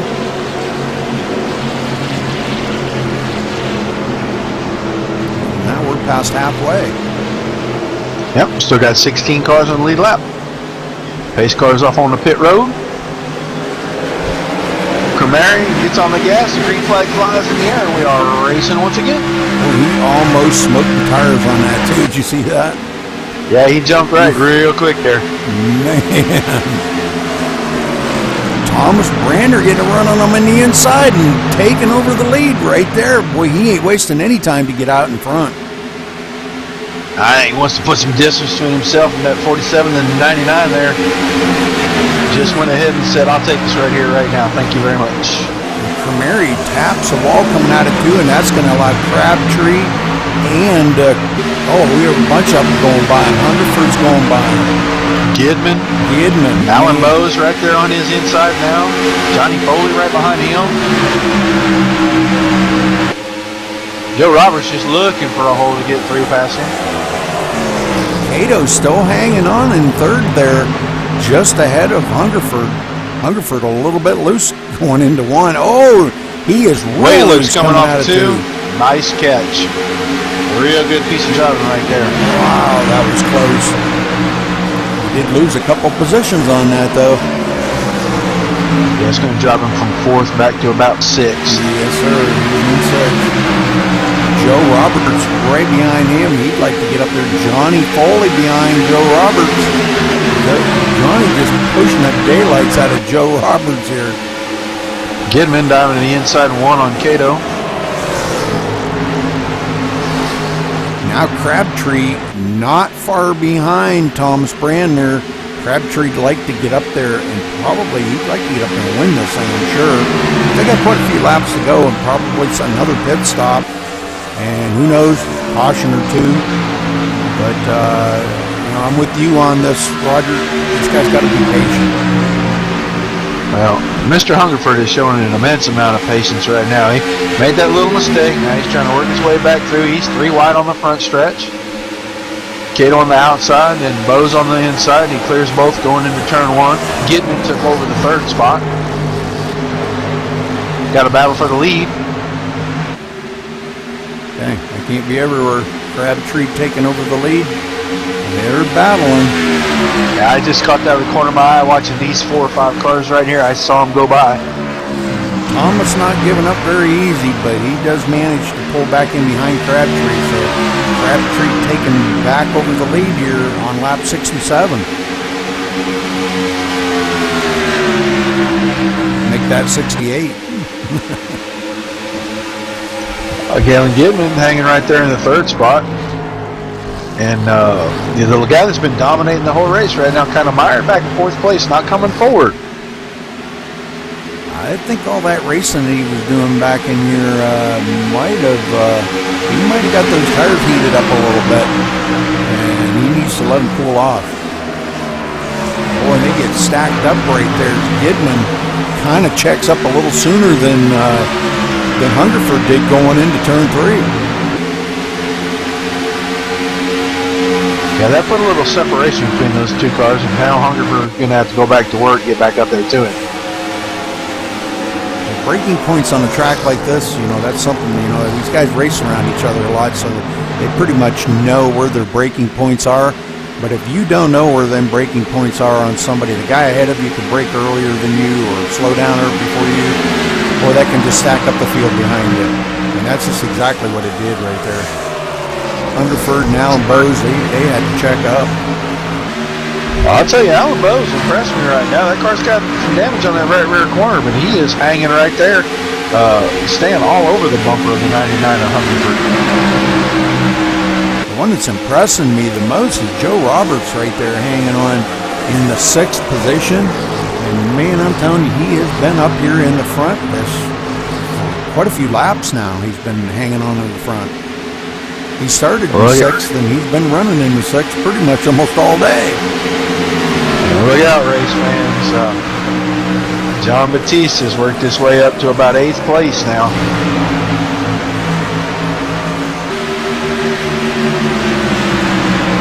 He just passed, last lap here, he had just passed Johnny Foley. He's working his way up to Nathan Sedgwick here. Oh, spinners down the front stretch. Galen Gidman. Galen Gidman. Oh man, let's go back and take a look. Loose off of turn 4. Well, I don't know what happened there. Well, he was just going down the straight and all of a sudden that car turned dead to the right.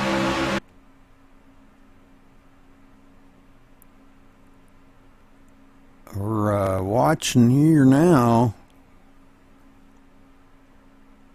Yes, it did. It did. I wonder if he had like I don't know, connection issue, or maybe his wheel come unplugged or something. You know, I've heard drivers have that happen to them. Yeah, there was no reason why that car should have shot to the right there. He didn't get down on that apron. I could see if maybe he put the left sides down on that apron and unweighted the car a little bit, it might jump to the right on him, but he didn't get down there.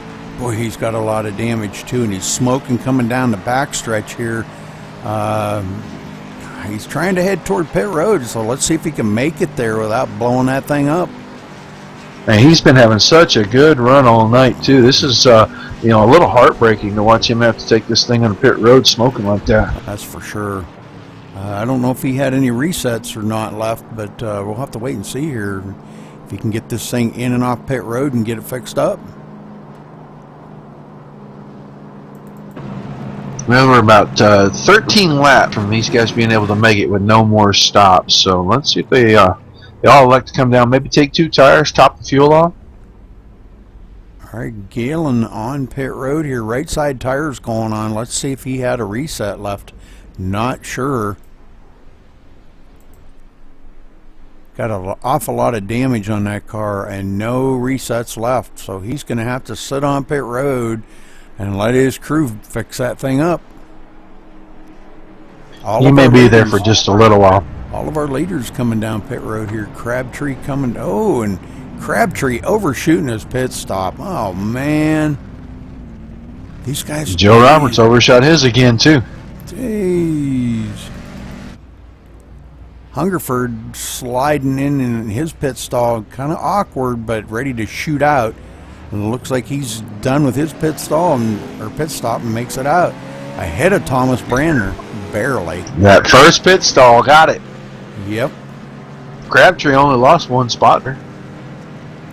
He went from third to fourth. Zachary Kahalis staying out. Did not. I don't believe he stopped. No, he did not. So, Well, Hungerford was first off pit road. Brandner second. Looks like Alan Bose came off pit road third. Crabtree came out fourth.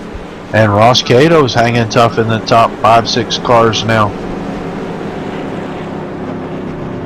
John Batista right up there. Johnny Foley. And once again, there's Joe Roberts running right there around where he has been all night long, just steady.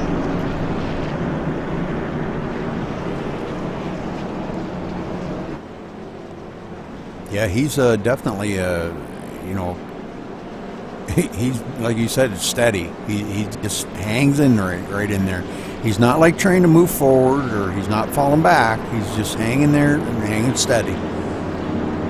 Yeah, he's definitely doing a great job out there tonight. Well, we still got 16 cars in this race. Looks like we got 15 of them on the lead lap currently, maybe 14 now after this cycles through right here. Paul Cremary, looks like he's just coming off pit road. Galen Gidman is still on pit road trying to get some of that damage fixed up, and I don't know, man, that car was a mess. Yeah, it looked like he had knocked a bunch of the truck arms and stuff out of it. It was running sideways down the track. Yeah, that car's a mess. I don't know if he's going to be able to get that back out or not.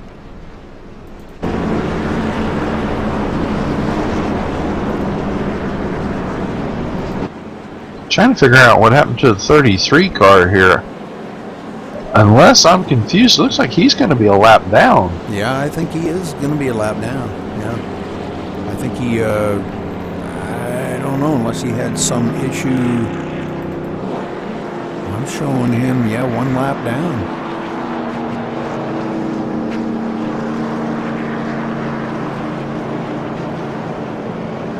With the length of the time that you spend on pit road, I mean, it takes almost 2 minutes to go around here under caution on the track. That's an awful long time to sit on pit road, and I didn't see any damage on that car at all. So it looked like Zachary Kahalis coming down pit road now, so he's going to relinquish that lead. I think he just wanted to stay out there and lead a lap. That was his main intention. Gotta count them points. Oh, brother, I'm telling you, they do mean everything. But that's going to put Michael Hungerford back up in the lead as everybody getting ready to line back up here. Thomas Brandner going to start on the outside of him, and look where Alan Bose is, right there in third. Crabtree fourth. Right back up to third. Look in the sixth spot there. John Batista right back up there again. Ross Cato, Johnny Foley, Joe Roberts, Randall Drake.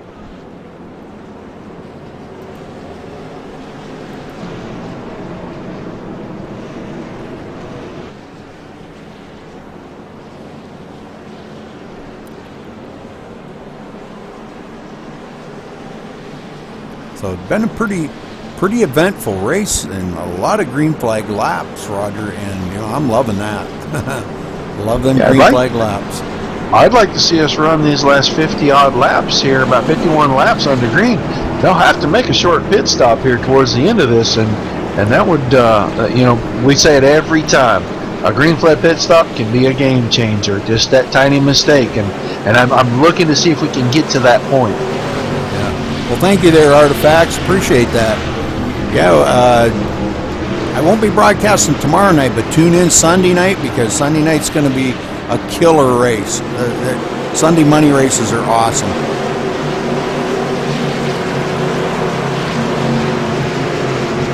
Thank you for checking in with us. That's cool, man. All right, pace car's off, Roger, and we're going green flag racing. Hungerford jumps a start. Oh, wow, did he get a start right there, and the green flag flies? He shot out of there about 4 car lengths ahead of Alan Bowes. Brandon just asleep. He was just sleeping right there. He's going to fall all the way back to third. Well, I'll tell you, there's a little secret to that, and I'm going to say this on the air. A lot of these guys do take off in first gear, but I'm telling you what, you've got to know how to manage that throttle in order to do it and do it right. Yeah, you better be real light of foot. Yeah. But look at Alan Bowes. Crabtree and Cato back here are going at it for this 4th position. Oh yeah, good battle going on. Batista up in there, Johnny Foley. Crabtree going to prevail. Yes, he does. Going to move that car into the 4th position. But boy, I'll tell you what, up front here, there's one heck of a battle. Look at Thomas Brandner. Got right up on the back bumper here of Alan Bowes. Those three pretty much about nose to tail, not too far away from each other. Hungerford's not getting out there that far. No, he hasn't gotten away this time like he has the past restarts. And Alan Bowes, with that little bit of damage on that right side, says, I think I want to see what I got right now. Let me get up here and try to race this guy a little bit, put some pressure on him. Wow, look at him close up on Hungerford. Wow, that was amazing. Down that front stretch, he just sucked up on his back bumper like crazy. And he's top 4.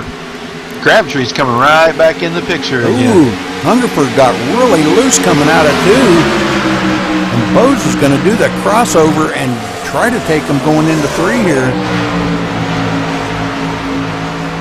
Hungerford shut the door on him a little bit right there. Yeah.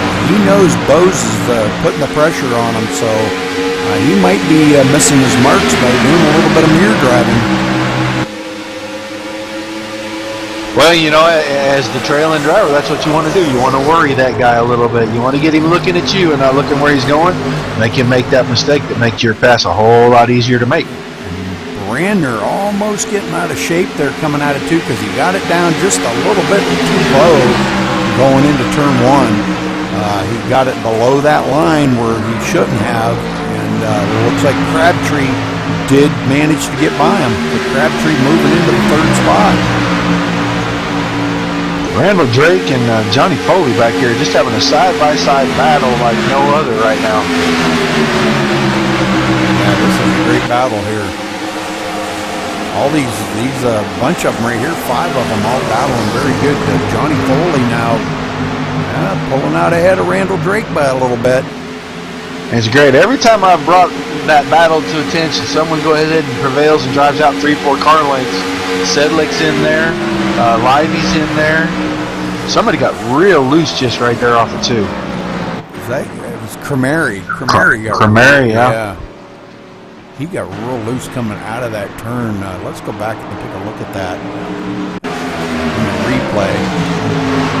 And boy, he just shot to the inside. That thing just kind of right around sideways on him. He hit the wall. He hit the wall a ton coming out of 2. Well, yeah, he did lick wall pretty good right there. He's got some damage on that right front corner. He's I think he's heading for pit road. Yeah, he's coming down on pit road now. Yeah, I wouldn't be surprised if the toe was knocked out of that car right there as hard as he hit that wall with the right front. Oh, yeah. Well, that definitely rung his bell. I'll tell you that. The front 4 kind of pulled out a little bit right here, Rudy.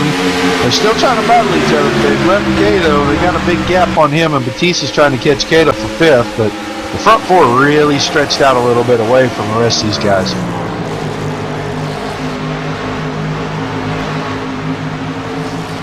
Definitely, yeah. Thomas Brandner. And Alan Bowes. Oh, look at here. Crabtree getting out of shape and saves it. Wow, that was intense because Brandner moved right on by him now. He says, you can spin out all you want, but I'm going by you. Ross Cato getting by Crabtree too. And Patrick, you can breathe now. Yeah, really. Oh, I don't know, man. I think I would have messed my drawers on that one. Man, he got so out of shape, he was trying to avoid running in the back of Alan Bowes there, and he got himself so far out of shape. Yeah, he used up the whole track and a lot of the apron just to get that thing going straight again. Alan got really out of shape right in front of him, and I think that might have kind of freaked him out a little bit. And he was going to try to cut it to the inside to, avoid hitting him. And that got himself out of shape. So, man, good save by all them guys. I told you he's back here under fire from Batista. I told you these guys were good racers. It took a wheelman to keep that car from going dead to the inside wall right there. He did a great job of that. I'm telling you. And then look at Crabtree coming right back on Ross Cato like that. And them tires have got to be heated. Yeah, but he doesn't really have a whole lot of time to waste. I mean, we're 40 laps to go or so here. He knows we're going to pit, but he wants to be back up there with that group. So when we start pitting, if one of them happens to make that tiny mistake, he gets to capitalize on it and be right back. I've been looking at Thomas Brandon real loose off 4, Batista loose off 4. What the heck? Maybe there's oil out there. Batista just shot. Oh man, he was all out of shape. I got to go back and watch this again because I can't figure out for what reason he got loose right there. Well, right in front of him there, Brandner did the same thing in the same spot. Yeah, that's just like really weird right there. He just, oh man, a good save. He went out across the grass and didn't hit the wall or nothing, and back out on the track. Good job. Whew, man. Well, I think my wish is going to be out the window here because we're inside making it with no more stops now.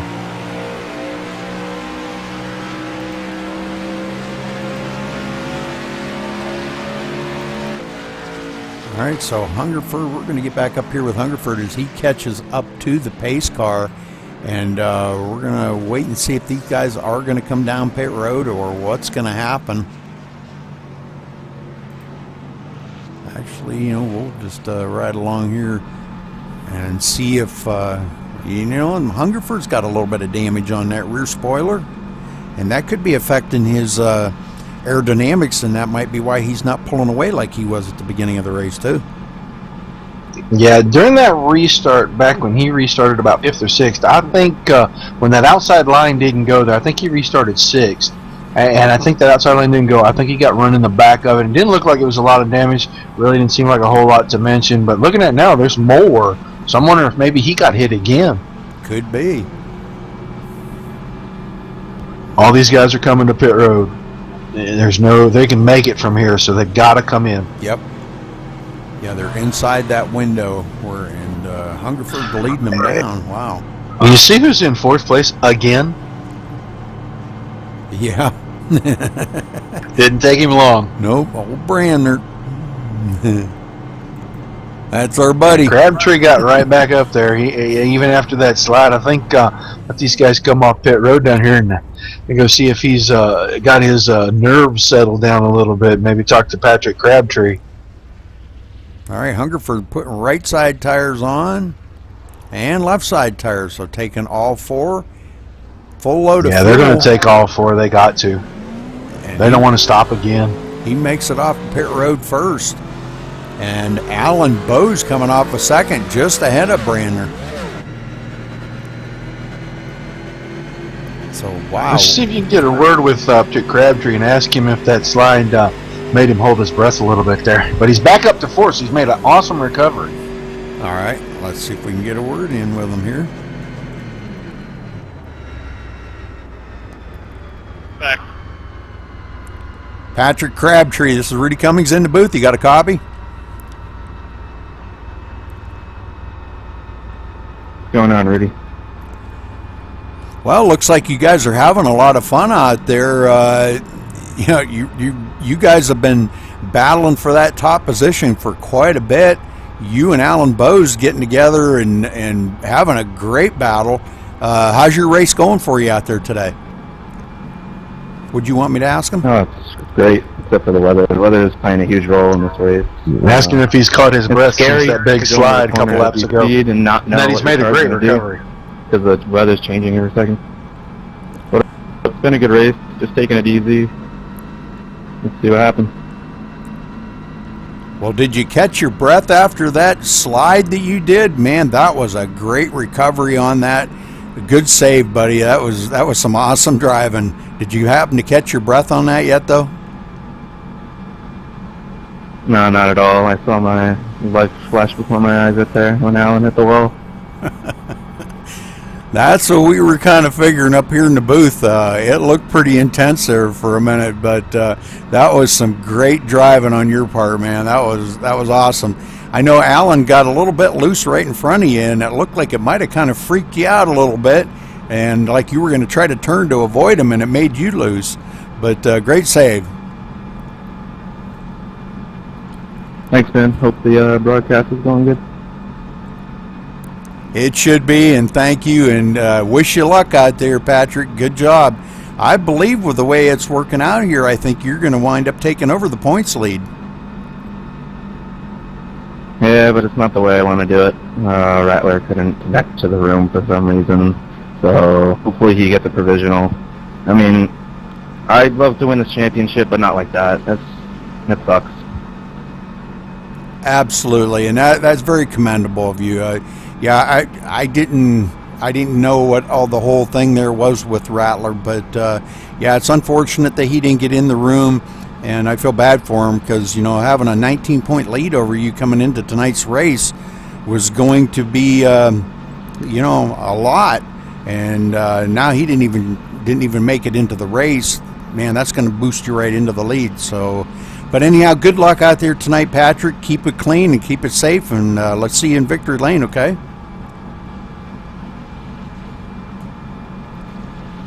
Thanks, man. Hope to be talking to you at the end of this race. All right. So he hopes to see us in victory lane. So let's see how everything goes here for him. Maybe he can get it there. Well, after that slide, him recovering all the way back to fourth already, yeah, I have no doubts he's one of the quickest guys out here. He'll work his way back to the front, but I got to commend the way that he handled that right there. Nobody wants to have one handed to him. You always want to earn it, and that's pretty classy right there to say that's not the way he wanted to get the points lead. I'm sure he's not going to hand it back, but that's not the way he wanted to get it. Yep. Yeah, everybody has, hey, next week could be his turn in the barrel, and he could have a bad night. So, and I hope not for any of these guys out here, because this is such a good, tight battle. And, race to race, these guys are changing positions. Man, that's amazing. Well, a lot of place positions look like they're going to change hands tonight. I see some drivers in this top 10 list that aren't here, and some guys that aren't having great nights. And I think you'll see a big shakeup by the time we get back next week. Oh, man.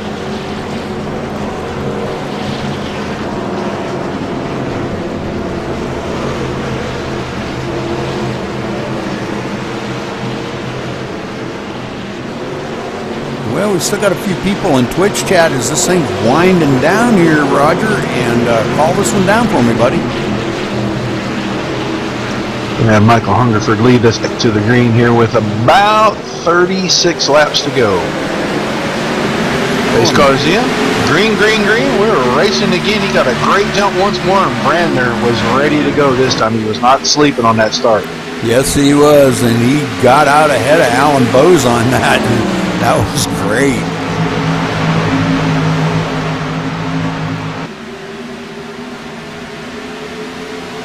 Ross Cato going to hang in. Wow, we got a caution again. Must be debris. I don't see anything. Oh, the double. Tony Pizarro. Looked like Tony Pizarro there it is. getting into that. Yeah, I did not see that initially. I didn't see any cars sideways. Well, let's go back here to Tony. Oh, it looks like... Oh, 5 car got down off the track in the grass, come back across Livey. Gonna have to watch the 5 car there, see what got him down the grass. Oh, yeah. Okay, I see what you're talking about now, yep. All right, look, the 5 is Yeah,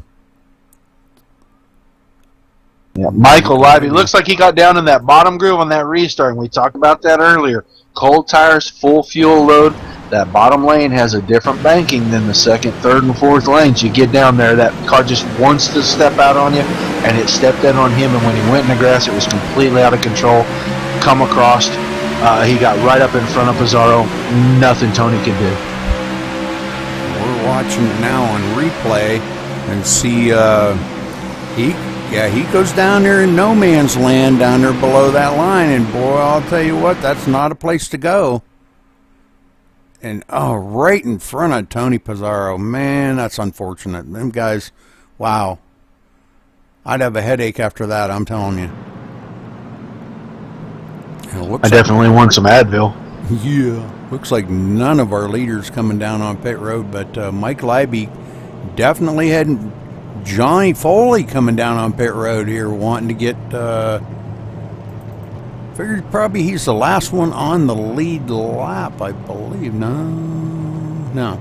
Yeah, well, Leiby's going to be the last one on the lead lap. But with that much damage, I don't see him staying on the lead lap. So Foley's going to be the last one. Probably just wants to top that fuel off. Could be. Make sure he can make it. He's going to do right side tires going on right now, and left side tires. So he's doing a 4-tire change. Might not have been a bad call to, he can come on up through that field from there on. Cahalis came in with him. So, those are going to be the last 2 cars. Going to be probably about 11th and 12th when we get back around here. Be on fresh tires, full of fuel. Know they can make it the rest of the way. And it looks like Tony Pizarro may have taken his car behind pit wall. Yeah, I think the very end was completely out of that car, and he was bent up in the front and back. I think he thought, I'm going to be several laps down, and I really can't lose too many more positions, so we'll just take this thing in and call it a day. It's unfortunate for him. He just didn't have anywhere to go. That car came back across in front of him. Hate to see that.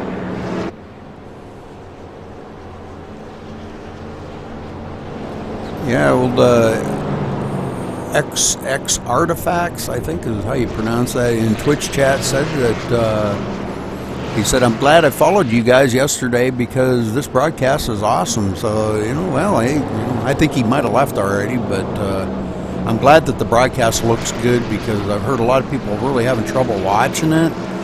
And just to let you know, it's not anything on my end. Sometimes I may be pushing it faster than other people's computer can pull it in, and that's why. I do that for one reason, and that's to try to get the quality out of it, and that's why you can always go back on my videos on the Twitch channel and watch it later on after I highlight it. So just kind of keep that in mind, that you can watch it later. I go back. Probably won't tonight because it's so late for me. But tomorrow when I get up and I come in here and have my coffee and sit down and start going through emails and stuff, I will fire that up and watch the previous night's broadcast. And I never see hitches and glitches in it. It's smooth, and they always look very high quality. So sometimes in live when they're just a little bit glitchy, it may be that the receiving computer maybe isn't keeping up with the stream that it's receiving. So if you want to watch the races again and see them nice and smooth and clean, go back and watch them on the replay itself the next day, and you're going to get to see a real smooth, real clean broadcast. Yeah, I know they're, what is that, the kid in the buff? Yeah, that ticker, we have tried different settings with it, tried speeding it up, slowing it down, and I just can't get it to quit jerking like that on my computer. That's my end. I got to say that's my end. And I don't know what to do to fix that because we've tried everything that we know to fix it, and we can't get it to work. So that's the best I can do for the ticker. Sorry. But I'm just glad that the broadcast itself is good, and the quality, and so it's not jerking on you and everything. So this is the IWCR League, Under the Lights League, it's called, and it's the Gen 6 at Michigan.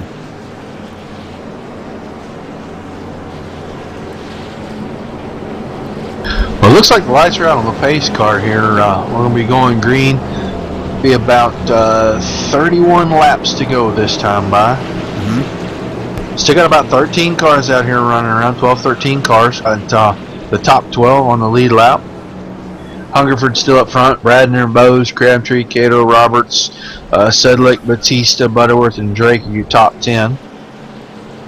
I'll tell you what we're going to do. We're going to go back here to Batista's car. And what I want to do here,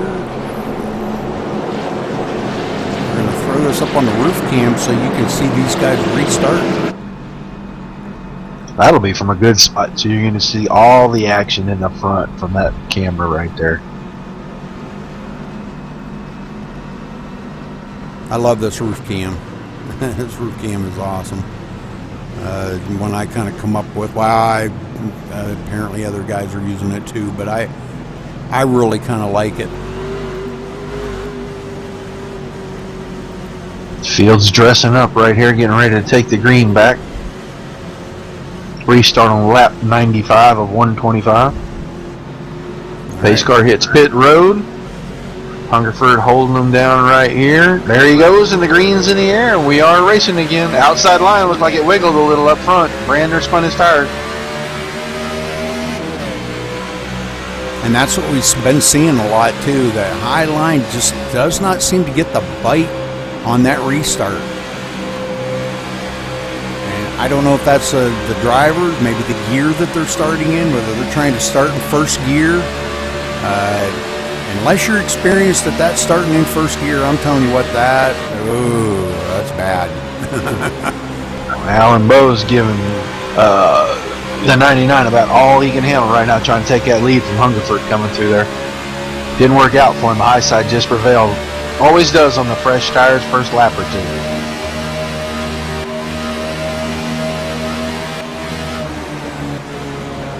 Riding Crabtree, Cato, Batista. Riding along with Crabtree now. Yeah, Joe Roberts, they're all battling back here for about 4th, 5th, and 6th, 7th place. Ross Cato gets by Crabtree, though, and puts Crabtree back a position, and that's not what Crabtree wanted to see right now. He's under fire from Batista, too, put him back to the 6th position if he can't hold on there. And Joe Roberts, he's just kind of waiting for an opening. Knows them guys are side by side. He's not going anywhere.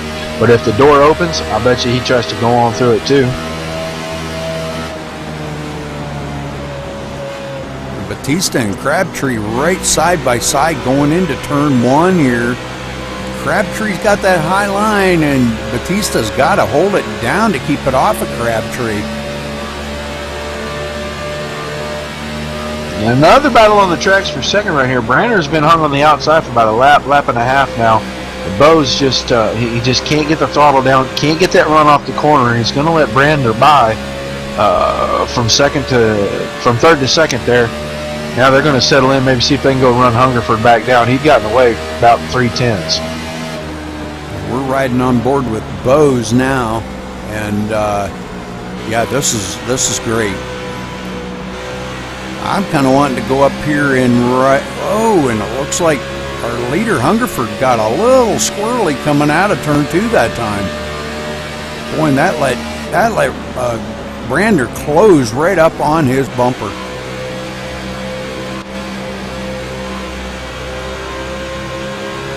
Yeah, I moved back a little bit, and I'm watching the fan favorite here, the viewer's favorite, Batista. He's in a battle with Crabtree right here for this 5th spot.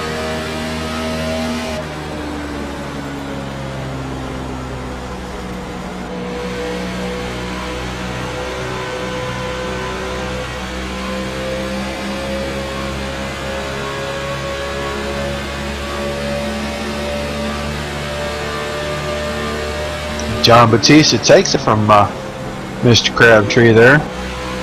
Crabtree crossing right over, going into 3. They're going to battle. Yes, they are. And they want to race. Man, I'm telling you, this is going to be good. And it looks like Crabtree's going to take that back away from Batista. The run from the center out right here is going to put Batista back up there. Crabtree held it down a little bit, made him break that momentum. That was a good move on Crabtree's part. Yeah, Batista had to check up or he was going to rear end him right there. Yeah, he went in there and gave it up a little early so that he could cut that down and get a big run, make that straightaway a little longer. And Crabtree saw that in the mirror and said, yeah, I'll just wait a split second and get back the gas down here on the bottom. You'll have to check up so you don't run in my bumper, and I can hold you off back there. All right, we're down Worked to out good. 25 to go here, folks. Now is when the time that the guys are going to start really putting the pressure on each other. We're seeing Brandon really putting the pressure on our leader, Hungerford, out front here, just being 2 tenths behind him, but steady and staying right with him. So Hungerford cannot afford to make a mistake. No, and that's the one thing we see it week after week with Thomas. He's just steady, he's consistent, smooth, stays right there in the hunt. If he's not out front, he'll put something on the last few laps. He kind of wants to save his stuff, make sure he's got good tires on that thing. It comes down to the end. And I'd like to see this go green the rest of the way. Oh, and Brander a little squirrely coming out of 2 that time. It did cost him a little bit.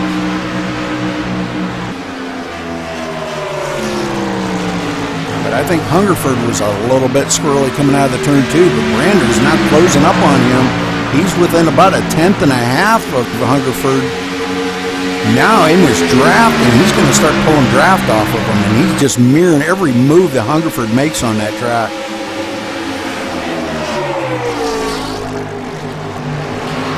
Get him looking in that mirror, maybe make him make a mistake, hurt his tires a little bit, and then it'll be a whole lot easier for him. Brander right on his bumper. I mean to tell you, that's some intense racing right there, folks.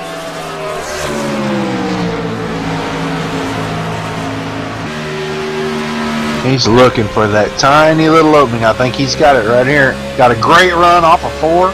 Moves to his inside.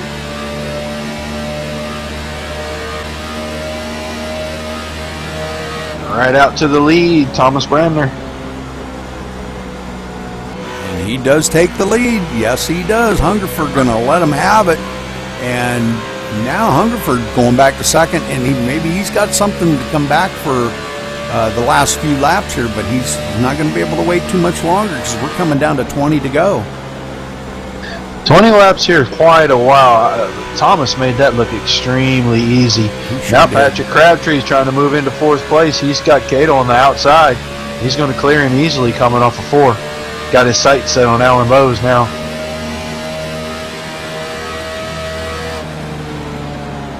If he could clear Bowes and he's still got some tires on that car, he might have something to run these guys down. They're only about a 1.5 seconds ahead of him. Boy, Hungerford went way high going into turn 1, and man, did that cost him a lot of time. Alan Warden said it, and Crabtree went right by Bowes. Now he's in 3rd, clean track in front of him, no pressure from behind. Now he's got his sights set on them 2 leaders up there. And that's what it's going to take, you know. I mean, he is not just like stealing this points lead. He is working his hind end off up there to try to make sure he's getting it, you know, the good proper way. You know? Now he ran up front. He went to the back. He's been sideways a couple times. Yeah, he's worked hard tonight. It's been like a second job, I'm sure. Oh man, I'll tell you what, I'd be wringing wet with sweat right about now. If I was racing the way some of these guys are racing. This is intense. Yeah, I tell the guys on the race team, man, I do this for fun. If I wanted a second job, I'd go to 7-Eleven or something where I get paid. Oh, Alan Bowes way sideways off of 4 right there. But he saves it. But boy, that let Ross Cato close up on his back bumper big time. Now Ross has got a run on his. Alan goes way up high. Oh, he's up into the marbles up into there. Ross Cato gets by him, and Batista right there looking, he wants to get by Alan Bowes now. This time by is going to be 18 laps to go here, folks. So the laps are winding down really quick. I'm watching these three leaders trying to compare some lap times here. Right now, that 47 car, he's consistently a tenth or two quicker than them guys in front of him. He's eating that gap down just a little bit here, a little bit there. Was 1.7 a couple laps ago. It's 1.5 now. He gets, you know, he's got, technically he's in some clean air there. Oh, and Alan Bowe's way off of the track, brings it back up on, but boy, he lost a couple positions. He's been loose the last couple, 3 or 4 exits of corners right there. Yeah, Alan Bowes went from 4th back to 6th. Randall Drake way sideways coming off of 4. He's down the grass. And, yep, then that caution is out. Man, okay, let's go back and watch that again. And we got one hard into pit wall here, too. Johnny Foley and Randall Drake started to slide at the same time coming off of 4 there. I think Foley reacted to Drake's slide a little, got him loose, he hit the outside wall and came right across in front of Nathan Sedlick, it looks like. Just an unfortunate situation that, you know, you react to what the guy in front of you does, and these cars are just so twitchy. Doesn't take much to get him sideways. We've seen it 3 or 4 times, and this ended up being a real big crash, and nobody saved anything here. And Paul Cremeri gets way out and goes inside and hits the inside pit wall. Wow. Yeah, I think he was trying to avoid Foley's car sideways right there at the start-finish line. When he clipped all, it just made him real loose, too. Man, these guys didn't. I know who didn't want to see a caution right there. Wow. The 24 car, he didn't want to see a caution because he was doing pretty good at holding station.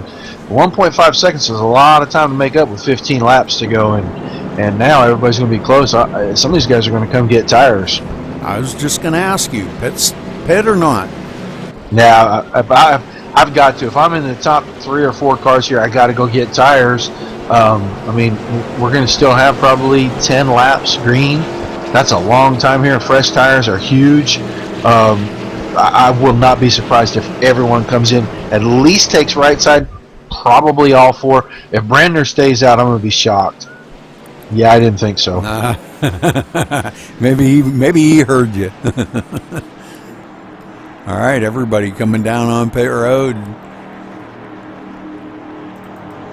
Hungerford on pit road, man. Everybody's gonna we're gonna watch this and see. Oops. Brandner hits his marks perfectly.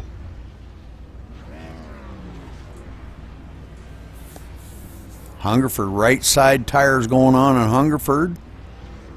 Left side tires going on. Brandner's down and away.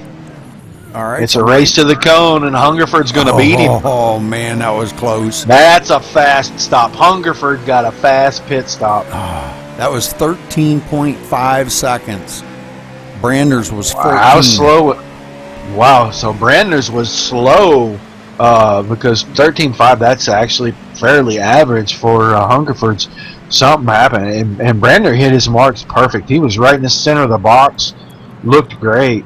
Yeah. That was great. A good race off pit road there. Crabtree held on to 3rd, Cato held on to 4th, and it looks like Bowes is going to stay in 5th with Batista 6th coming out of there. So no one really changed anything. Everybody's got fresh tires. The last probably 13 laps of this race, so we're going to see some action now. Yep. And Crabtree's going to be closed back up on these guys. He's not going to have that 1.5 second deficit to make up. I'm assuming he's not going to spin his tires on the restart too, so.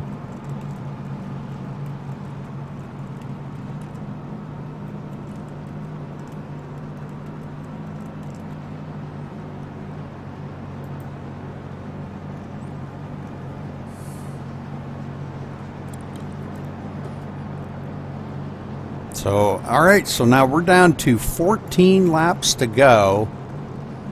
And I think this is probably going to be some of the best racing I think that we have seen all night with this closing 14 laps, because all these guys right up here in the front are good. You know, you've got Bose, you've got Cato, Patrick in third right there, Thomas in second, and these guys are going to be all ready to. I would not want to be Hungerford right now.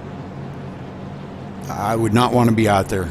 I'd rather be like in Crabtree's position or something, because they're going to be all over Hungerford. Yeah, and I agree with you. All these guys up front have driven great all night long. They've earned their spots up there. I think the 24. I think he's shown the last half of this race that he's actually going to be the car to beat. He's been able to get by Hungerford when he wanted to. Been able to move away from him a little bit. But Crabtree wants to get this win. Really wants to get a big lead after we leave here with the points. And he's been one of the 2 fastest cars on the track the entire race. Right. Well, we're going to have to see if he's going to have anything for Hungerford. He's going to have to pull out all stops. He's going to have to outpower him, outbrake him, outslide him, whatever he's got to do to make sure that he gets that advantage, because I kind of feel like whoever's going to be up there, when they get the green flag here, is probably going to wind up to be the winner. But here's the thing. Hungerford's very good on them takeoffs. But boy, they can reel him in very fast too. Well, the last few restarts, he really hasn't gotten as far away as he was earlier. And I think the guy that's got the great advantage right now is the 47 car. If he can time that up with the 99 and stay right there with him when he restarts, probably get past the 24 on that inside right there. And then it's gonna come down to those two settling it. But if Brandner gets a real good restart, that outside's going to prevail through 1 and 2. If you can hold on to second or even get past Hungerford, these top 3 guys really, really strong, really solid, been up here all night long. But, I'm hoping that Alan Bose maybe has something for these guys, can kind of stink it up for them just a little bit. Even with that damage, he's held on to the top 5 position all night long. We got the best right up here at the front, right here at the end. About 12 laps of green. It's going to get exciting for us. And don't forget about Batista, because Batista is hanging right there. I believe he's going to be restarting in the 6th position.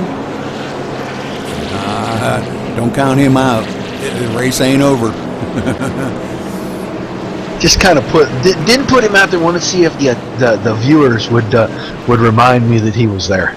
Oh, okay. All right, so Hungerford leading him around here. Call it down for me, buddy. Well, I hope he does. Let's see if he can do it. Hopefully this is our last restart. We'll finish this thing on the green right here. Pace car's looking to duck off. Hungerford wanting to get him a good restart and jump out in front of everybody. Maybe run away with this at the end. And there he goes. Crabtree didn't let him get too far away. Green flag's in the air. He's got about 3 car lengths. Is about all he got this time, Rudy. He did that quick little checkup just before he took off. Did you see that? It was kind of bunched them all down there. Yeah. Ooh, did Brandner chop the nose off on the 21 car right there so that he could try to hold that 3rd spot. Ain't no time for give anymore. You got to take. We're down to the end of the race. You got to take what you can take. Batista getting by Ross Cato. That's a top 5 spot. Oh yeah, he just moved into the 4th position now. So let's see if Batista can do it. Crabtree got a great run off 4. Oh, and Alan Bose diving down to the inside, but it looks like he's trying to clear Thomas Brandner. Crabtree in 2nd, Brandner in 3rd at the moment, but boy, I'm telling you what, Bose, he slides it up in front of Brandner to take over that position for Brandner. Well, he's not going to leave anything out there. He's going to bring it home the best position he can. He's going to give it everything he's got, I'm sure. Even with that little bit of damage, I'm surprised that car isn't extremely loose for him, but he's done a great job all night since he got that. And now Batista closes right up on the back bumper of Brandner. And I'm sure he would love to get that position away from Brandner.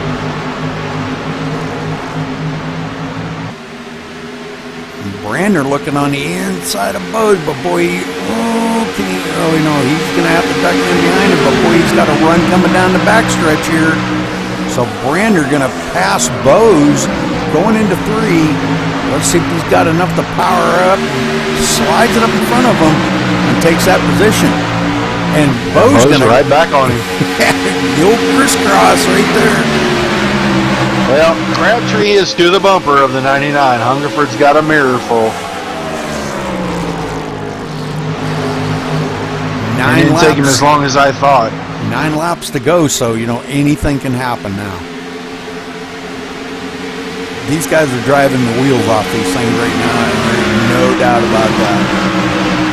Brandner Brandner losing a little bit of room to Bose. Bose getting by him by a ton. Batista right up on his bumper again. All of a sudden, the 24 car is really loose on the axis. I think he's really pressing hard, try to close back down. I think he's missing his marks a little bit, and it's caused him to be extremely loose. Crabtree's just looking for a way to get a run on the 99. Now Brandner, he's all over him. Brandner pulls ahead a little bit now. Oh, Crabtree's got a run going into turn 3.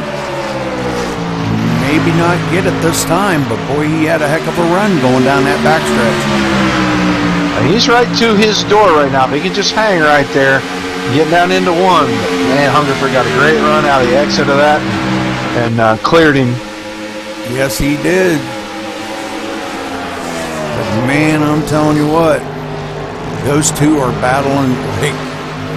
Man, did you see Hungerford drive it into 1 so hard he got a little bit squirrely and a little bit loose coming off too. Yeah, Crabtree got right up there and pushed a little air into the back of that car to get him loose on that exit. Man, Hungerford drives that in deep down into the corners. Really, really working hard to make that outside so he can get clear and get that run off. That's what's keeping him up front right now. He is doing an amazing job on the outside. He's got to be dragging a brake or something to keep that thing as steady as he's keeping it. He's got to. These two battling and Bose. Just as I'm getting ready to tell you, he's closed up right there. Really goes too wide in 1. He lost everything he had made up. And Crabtree, he was really loose on that exit. 5 to go this time by. He's still trying to work him. He's finding the weak spot. Well, I don't want to lead these leaders right now because this is going to be the battle for the win right here as these two battle it out, and it's going to be right to the very last lap. I can see it. And we're pretty spread out behind that, so that is your battle right there. And I wouldn't be a bit surprised if we don't see maybe them wreck coming across the line. I would hope they'd have a little more respect for each other than that, and if you can't get there, you can't get there. But, I mean, a win's a win, and they're hard to come by in any lead. Crabtree's got a run on him down into 3. Let's see if Hungerford drives it in deep again. Oh, yeah. He is definitely better coming off a 2 than Hungerford. But Hungerford's a lot better than him coming off of 4. Now, Hungerford drove it in way too deep that time. Really had to check up and let Crabtree get by him. And boy, oh boy, Hungerford lost a lot. He didn't stay up behind him to keep that draft. He ducked it way down low. And boy, did he lose a lot of ground to Crabtree. Yeah, then when he drove it in, the nose started to go a little because he had taken it in about 3 car lengths deeper than he had the last few times. And he lifted thinking maybe he could cut it down and drive it hard off the exit, and it just didn't stick like he wanted to. And he lost about 4 car lengths right there. All right, coming to the line, we're going to have 3 laps to go here, folks. This has been a heck of a race, I'm telling you, man. That's been great. Thomas Brandner working the back bumper of Alan Bose over once again. Batista looking to jump into that top 5 one more time. He's inside of Cato going into 1 here.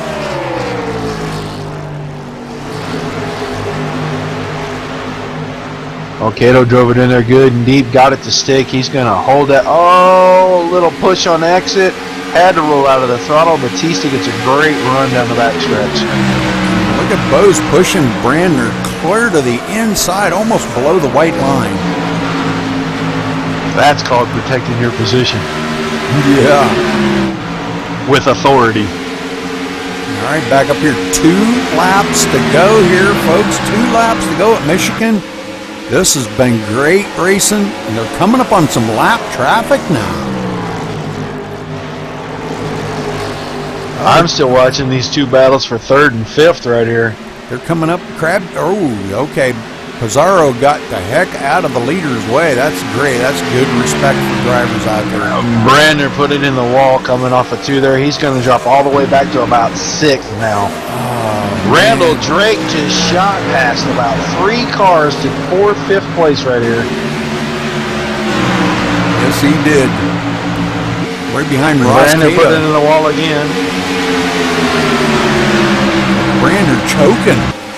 As they take the final lap. The white flag is in the air, folks. Crabtree, I'm staying on Crabtree, not going to leave him. We got to watch him come around here. He is going to take the checkered flag, hopefully. Looks like he's got this one in hand, and Hungerford's probably going to come home second. The battle right here might be for 5th. Stay on Crabtree, and I'll kind of watch these guys to see if anything happens. All right, coming out of turn 4, Crabtree going to take the win here at Michigan.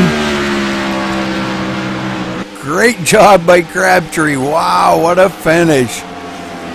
He said he was hoping he could get back up there and win this thing, and I'm telling you what, he sure did it, and he did it in style, man. That was some great racing between him and Hungerford. That was awesome. Yeah, Brandon just was pushing so hard, and I think he burned that right rear tire off that car trying to press so hard once that restart came down, and he fell back 3 or 4 positions. He's going to end up all the way back in 8th. Wow. All right, so Patrick Crabtree winning it here today. This is one heck of a way to do it, though. I mean, I know he didn't want to, beat Rattler the way he did, but by him winning the race, just kind of, I think that kind of probably nullified the way he felt, as he brings it across for his cool down lap here and brings it across the line. Great job. Let's see if we can get down there and get a word in with him. They're probably all right in victory lane. They're probably all chattering down there, aren't they? A little bit. Win, bud. Looks like you can jump in there and talk to him now. Patrick Crabtree, this is Rudy Cummings in the booth. You got a copy? What's going on, Rudy? Great win out there today. Congratulations, Patrick, bringing it home here. That was one heck of a finish. I mean, you finished with leading 14 laps, but you led the last one, and that's the most important one. Great job. You and Hungerford had one heck of a battle going on there, but you stayed with it and didn't give up on him. You fought with Brandner and a couple of the other guys, kept it up there and passed Hungerford and brought it home here today. So congratulations. Tell us a little bit about your racing out there today, how you felt. Overall, I wanted to take it easy because this weather was a little bit scary, especially not knowing what everybody else was running for a setup. If it was loose, tight, how the wind would affect that. So you saw I started from the pits, just took it easy, just made my way through the pack. Just wanted to be there at the end, really. Well, great job, Patrick. Congratulations on your win here. I know this means a lot to you. You were talking about it a little bit ago. You didn't want to take over the points lead from Rattler in a condition that, he had computer issues or whatever his issue was. But you kind of come out here and you did it in style. You did it the right way by bringing it home in the victory lane. And, I got to highly commend you for feeling that way. That's very sportsmanlike of you. But you did it the right way by winning here today, and that means a lot. Yeah, thanks, Rudy. And love the broadcast. Keep it going. All right. But congratulations again, Patrick. And you want to give a shout-out to anybody or a thank you? Just shout out to my team. Shout out to Michael Hungerford, great driver. And on to, where are we going? Anybody got confirmation? Don't even know. On to the next one. All right, Patrick. Well, again, congratulations, and we'll see you next week on the next track, whatever it is, and see how good you run there. Michael Hungerford, this is Rudy Cummings in the booth. You got a copy? Yeah, how you doing, Rudy? Hey, I'm doing good, but it looks like you're doing a lot better. Bringing home second place here today. Man, what a race. It looked like at the beginning of the race, nobody had anything for you. You had pulled out to like a 4.5 or 5 second lead or whatever it was, and it didn't look like anybody had anything for you. But as the race went on, the guys started figuring the track out. They started catching up to you. Was it starting to make you a little nervous? Well, I knew we had some fast guys out there. You know, started the race, didn't really have the car that I wanted. It was a decent car, but definitely made it better as we went. Felt really good before that last hit, and I went in, made the wrong changes. It was a little too tight. I let Patrick get by me. It's kind of disappointing to finish second, but I will definitely take it. Well, it looked great from up here in the booth, Michael. You got nothing to be ashamed of, brother. You put on one heck of a show out there today. That was a great race by everybody. Yeah, we had quite a few cautions, but you know, for 125 laps here with a car that is so powerful and the speed you guys are reaching, you know, well over 200 mile an hour on the front stretch. Loose conditions coming out of 2 seem to be the big biter of everything. I mean, we've seen a lot of that here today. But again, congratulations on your second place finish, Michael. And you want to give a shout out to anybody or a thank you?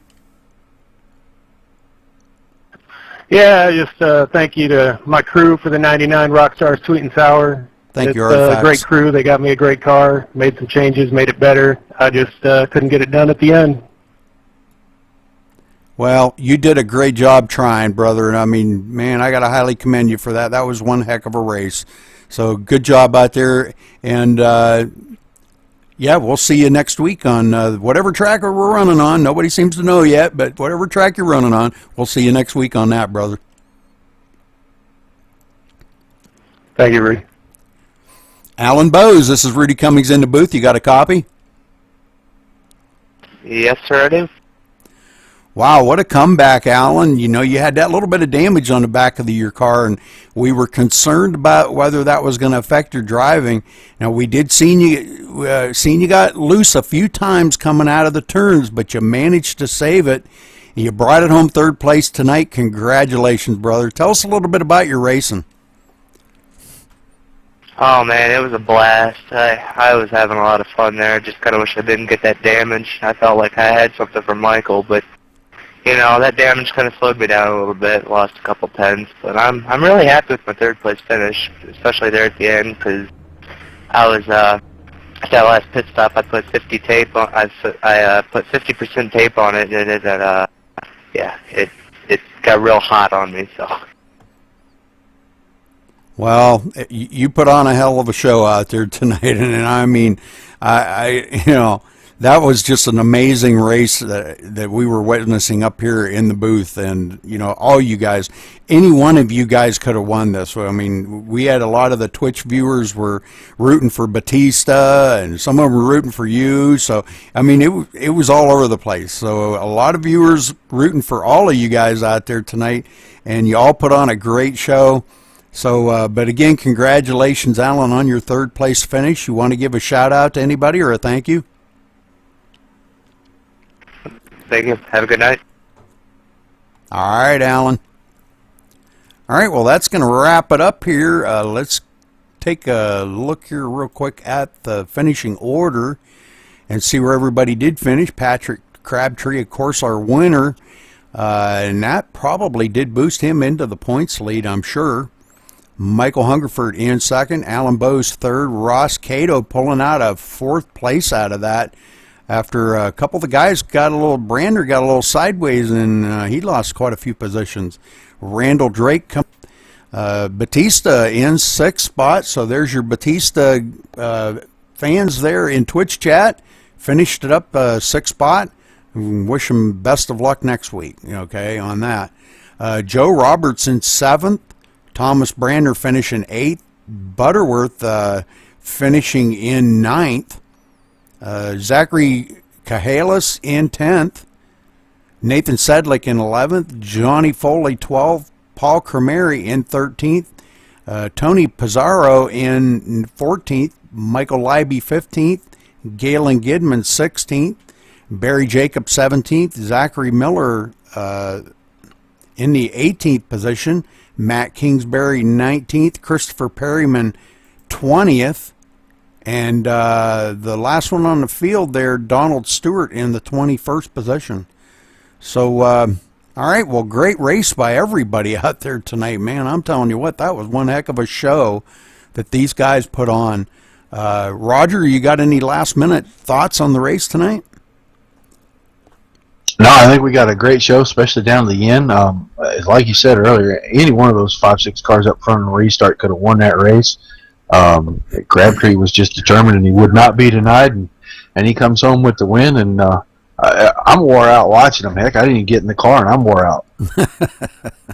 I agree with you 100%.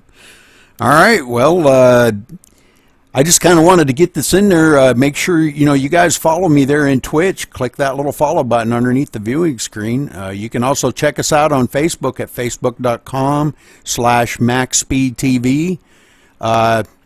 Look for us on YouTube. Just do a search for MaxSpeedTV 1, and it should pop up our channel. And you can also check out our website at MaxSpeedTV.com. You can also click from there. If you look at the top, there's a thing where you can see replays. Click on that. It'll take you right to the YouTube channel and view all the replays. This broadcast here will probably be up on there probably in a couple hours. I will get it highlighted here on Twitch, and you can go back and watch it on Twitch. No problem there. Good job. Thank you. They're giving us a thank you in Twitch there. Batista's in Twitch. Yeah, I see that now. Yeah, so cool. The fan favorite, he's got to go down and see his fans. Well, yeah, you got to say hello. You had a lot of fans in there. That's a good thing. But, give him a couple autographs for free there, John. Yeah, give him a couple autographs. But check us out on the website there, and but until next week, hey, we'll see you next week. And Roger, I wanted to thank you, special big thank you for helping me in the booth tonight, and good to have you in here with me, bro. I appreciate you letting me join you, sir, and I look forward to doing 2 or 3 broadcasts with you next week, man. And I definitely look forward to coming back to this one next Friday night. This one's a lot of fun to watch. Sure is. All right. Well, we'll see you next week then, everybody.